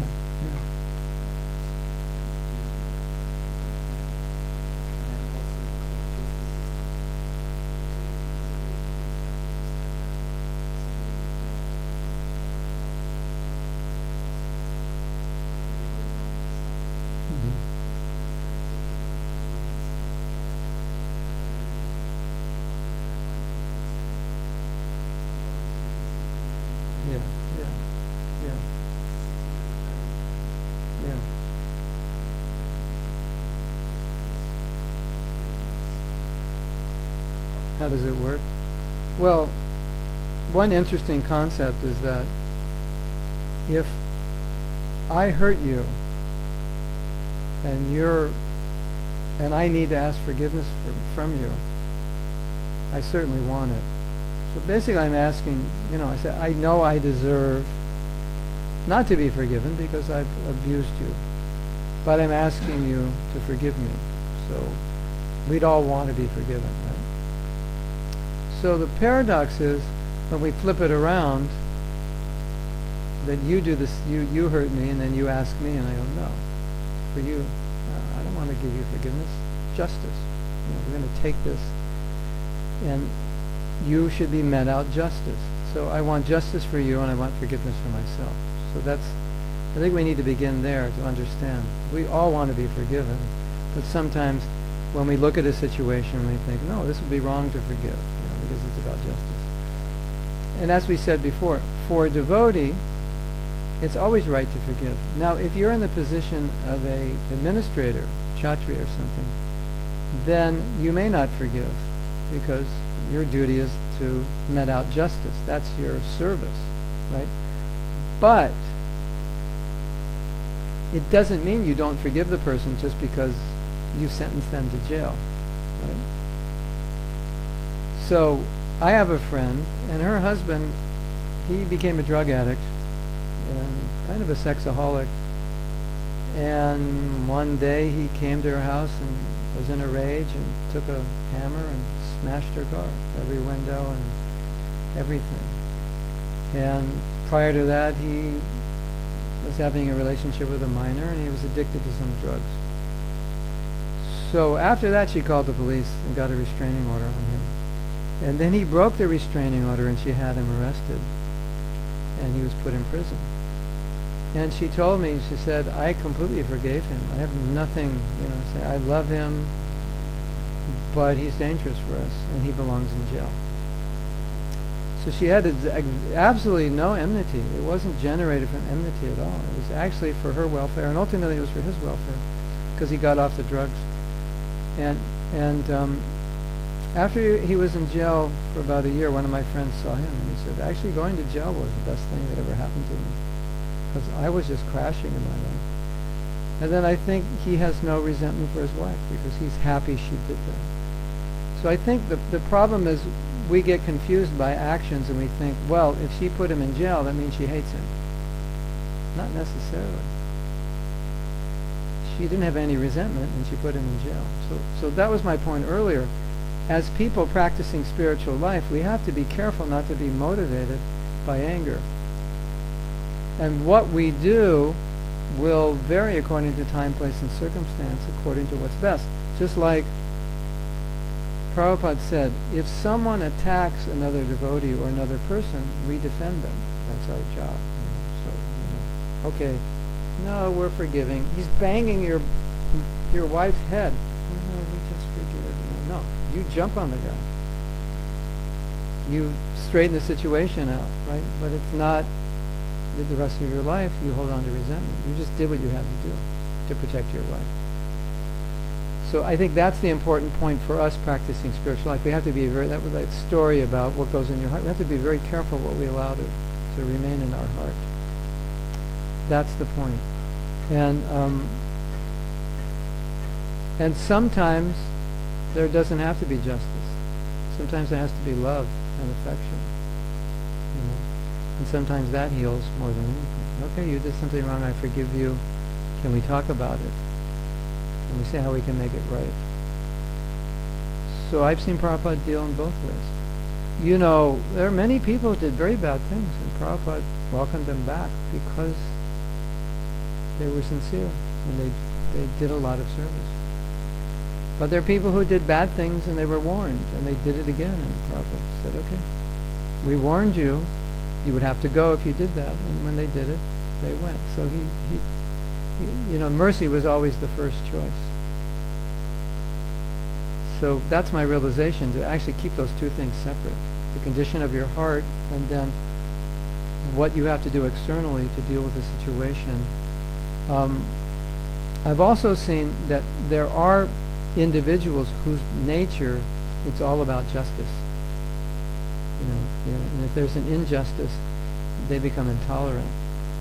They become angry, and those people have a very difficult time in relationships because they tend to be judging people over little discrepancies. And that's certainly not what we want to develop in spiritual life.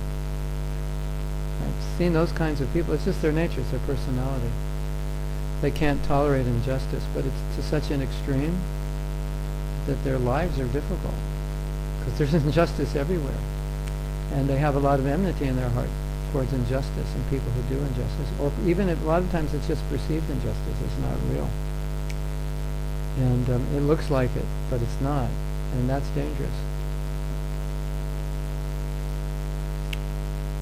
Beware of the accuser.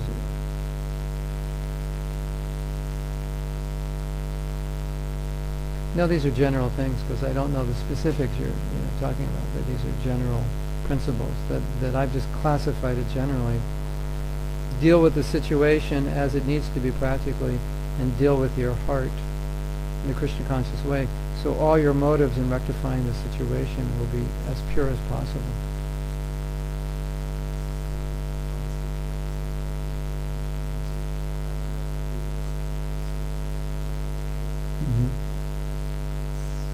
Inconceivable.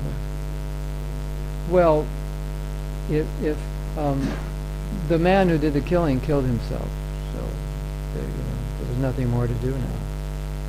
And because they're forgiving people, they forgave the act, and now the wife is widowed with her own children. And as people who believe in compassion, they offered her that she could live with them. It wasn't even that they forgave her; they offered to take care of her. So that was the point. Was their belief and their lifestyle are the same, and so technically speaking, we should be the same because we believe in forgiveness. And if that becomes our lifestyle, then that's always the first. That's how we would act. It's not, as I was saying, it's not decision. It's not thinking. It's just what we would do. You know. But if we're not on that level, then we start discussing what should we do. But in spiritual circles, relationships are very important. So we want to be careful that we don't unnecessarily become critical of people for little things, and be more focused on improving ourselves. 'Cause that's one of the major tricks of Maya, or the major tricks of the material world. We're more focused on another person's fault than our own. And then we get in that whole problem where your fault is affecting me and I can't be this because of you, rather than I have to be who I am. Right? And then I'm looking for someone to blame for my failures. And, well, you're a good person to blame, so I'll blame you. In spiritual circles, it's not that we want to overlook faults, especially faults which are harming other people. We want to deal with it. But those things are more sporadic. It's not like every day that's going on. Every day we want to be more introspective. How can I improve myself? And we want to have good relationships. And if we have good relationships, it's easier to resolve differences. But we don't want to come at one another. Just because I believe this and you believe that, we don't want to destroy a relationship. We still want to be able to work together. That's important, and that's difficult. It's really difficult, but it's necessary. To be able to work with people who you don't agree with. But I think it's necessary in the long run to be able to reconcile. They say 1 + 1 = 11. So you have an idea, I have an idea. We'll come up with a third idea, which is different than mine and yours, and then we'll get 11. It will be so good. Otherwise, it's just 1 + 1 = 1. We'll compromise, and we'll get some of my idea, some of your idea. But we could come up with 11 if we can learn to work together and listen. And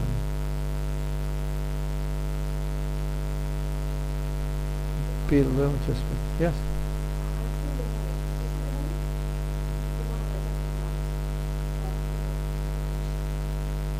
Oh, the Amish people. Yeah, I never saw the movie.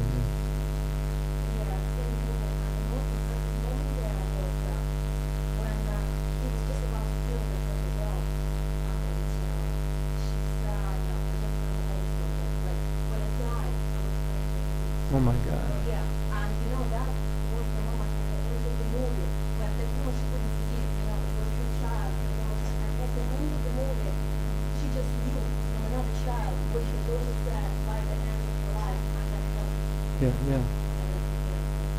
There's a similar story like that of a little black girl. I think she was 6 years old, and she was the first black girl after segregation in the South. So it was an all-white school. She was the first black girl to go to an all-white school in the South of America, and there was intense prejudice against black people. And it was so heavy, she had to be escorted because they were afraid there would be violence. So she was escorted not by police, but police marshals, which are like the kind that would escort diplomats. So it was like high security, right? People are screaming and yelling at her, calling her all kinds of nasty names. 6-year-old girl, can you imagine? So she's going in and she's saying something. Under her breath, she's saying something.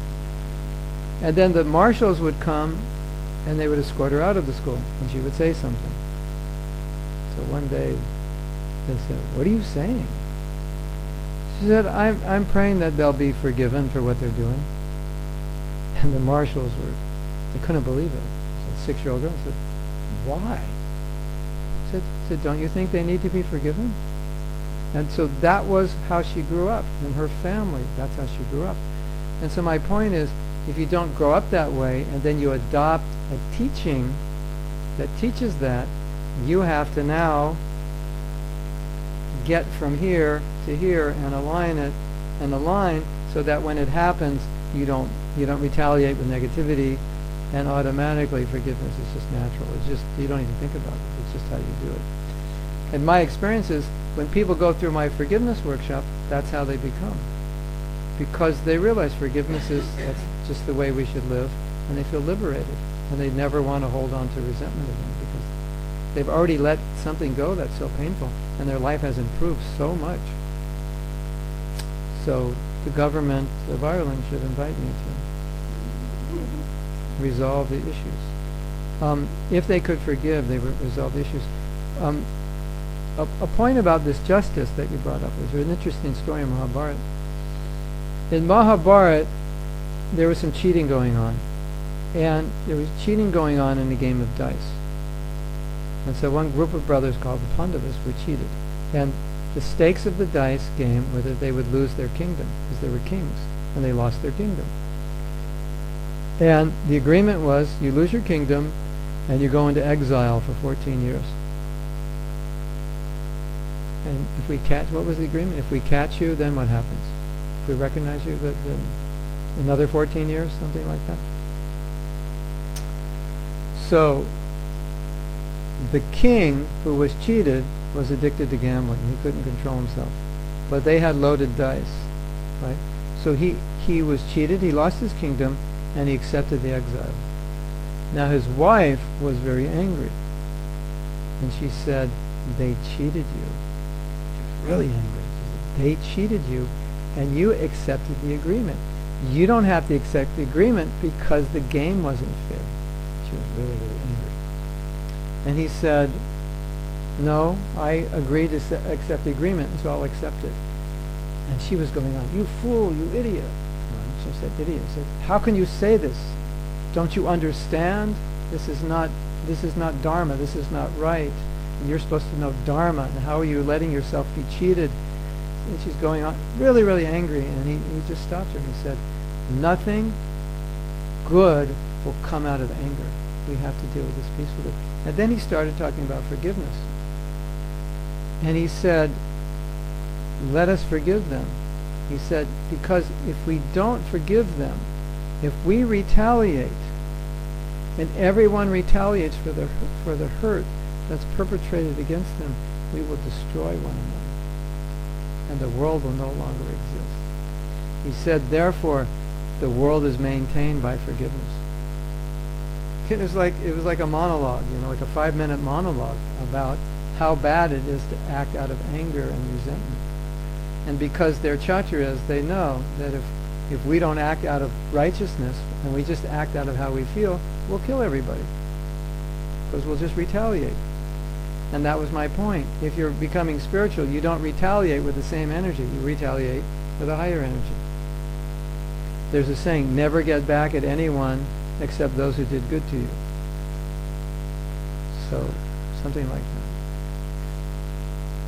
So these are general principles. How you apply them in real life, that's another thing. But certainly, if you want to practice spiritual life, this is really foundational to it. And certainly in spiritual life, relationships with others is extremely important. Devotees and non-devotees. Good relationships with everyone is extremely important, and it's the symptom of your advancement. And we all have difficulties and problems, and we have to learn how to work them out maturely, lovingly, positively. Otherwise, we'll degrade ourselves. And, there's been so many problems that people try to solve with negative energy, and they make them worse because maybe they solve the problem, but they create a bigger problem. So we want to be careful. You can take out your axe, solve a few problems, but there'll be collateral damage. And that's really not the way spiritual people should solve problems. Hare Krishna. So, what do you think? Is that okay? Or that work to do on it? It's like this concept of someone who's pure can love everyone, but he can still discriminate in terms of creating a proper environment. So if there are situations where the environment is being polluted, he'll have to deal with it, but not out of hatred. You punish your children sometimes, not because you hate them. Judges don't hate people they lock up. At least they shouldn't. Whoa, we've gone over time. Can we stop now? Can I have your permission? Yeah. We'll save kirtan for tomorrow at 6 o'clock, just to get you back here. And tomorrow the topic is guilt. Is that correct? No, tomorrow's humility. What? We're talking about guilt sometime? Oh. Oh, humility. Okay. Okay, I will talk about guilt for a minute. Now that you realize you're resentful, you should all feel guilty. And if you feel guilty, it will correct. It will self-correct. Now, I want to say something about guilt. I thought we were talking about guilt. It's such an interesting topic. Just to make a few points. If you do something wrong, you should feel guilty, at least a little bit. And when you feel guilty, what does it do? It's just a sign that I should self-correct. I did something wrong. So guilt isn't bad. It's just a self-correcting mechanism. Could you imagine if you felt no guilt? How would you ever know you did anything wrong? So sometimes you know in your head and sometimes you know in your heart. So emotions tell you through your heart, through feelings. You know, I just did something and I feel really bad. What does that mean? I did something wrong. It's not information here. It's a feeling. I feel bad. That means I did something wrong. So guilt is a feeling which is telling you, you just did something against what you believe is right. Your values, your principles have been violated. That's why you feel guilty. So guilt is okay. It's actually good. It's actually necessary. But if you feel too guilty, it damages you and you don't do anything and you just become depressed. So there's a threshold. Well, if you go too low, then you become handicapped and you don't do anything. So that's when guilt is unhealthy. So emotions guide us. They carry information. You have feelings that translate into actions. And so don't suppress your emotions. Allow yourself to feel your emotions. And if you feel resentful, allow yourself to feel that resentment. Because by allowing yourself to feel it, you'll feel the heaviness of it and you'll want to get rid of it. Because it's a very unpleasant emotion. And most of us, because it's unpleasant, we suppress it. That's how we deal with it, because we don't want to feel it. But actually, to work through your forgiveness, your resentment, you need to feel it. Because it'll really push you. Because it feels so bad, you'll realize, I'm carrying something around really bad, and I didn't realize how bad it was until I allowed myself to feel it. So in our workshop, we spend about 3 or 4 hours feeling our resentment. We have 3 exercises to feel it. And I don't like doing them, but it's absolutely necessary. Because nobody realizes how bad it makes them feel, because we have a mechanism to suppress it. That's just what we do. And when you allow yourself to feel it, you realize, this is worse than I thought, and I don't want to carry it around anymore. So that's important. Okay? Thank you very much. We'll see you tomorrow, and tomorrow is your big chance to become humble like me. I'm one of the most humble people you'll ever meet. So I'm eminently qualified to give a class on humility, because I'm so humble. But we'll try our best, even though I'm really not that humble. We'll try our best, at least to understand it to some degree. And it's a very interesting topic, and it's a topic which deals a lot with introspection and why we criticize, why we blame, when we should be trying to improve ourselves. And so it's very important because we all do it, and it can be very therapeutic. Okay? Thank you very much. We will see you tomorrow. And Saturday also, we're going to have a workshop on japa. I'm known as Japa Man, incarnate. So I do these workshops all over the world, so it's a good opportunity. If you want to improve your japa, your chanting, or you're new to chanting, you want to learn how to do it, then come, we're going to do it all day. And one day is not enough. And you're going to have so much fun. The day is going to go so fast. You're going to wish we could do it again on Sunday, but Sunday we have something else, right?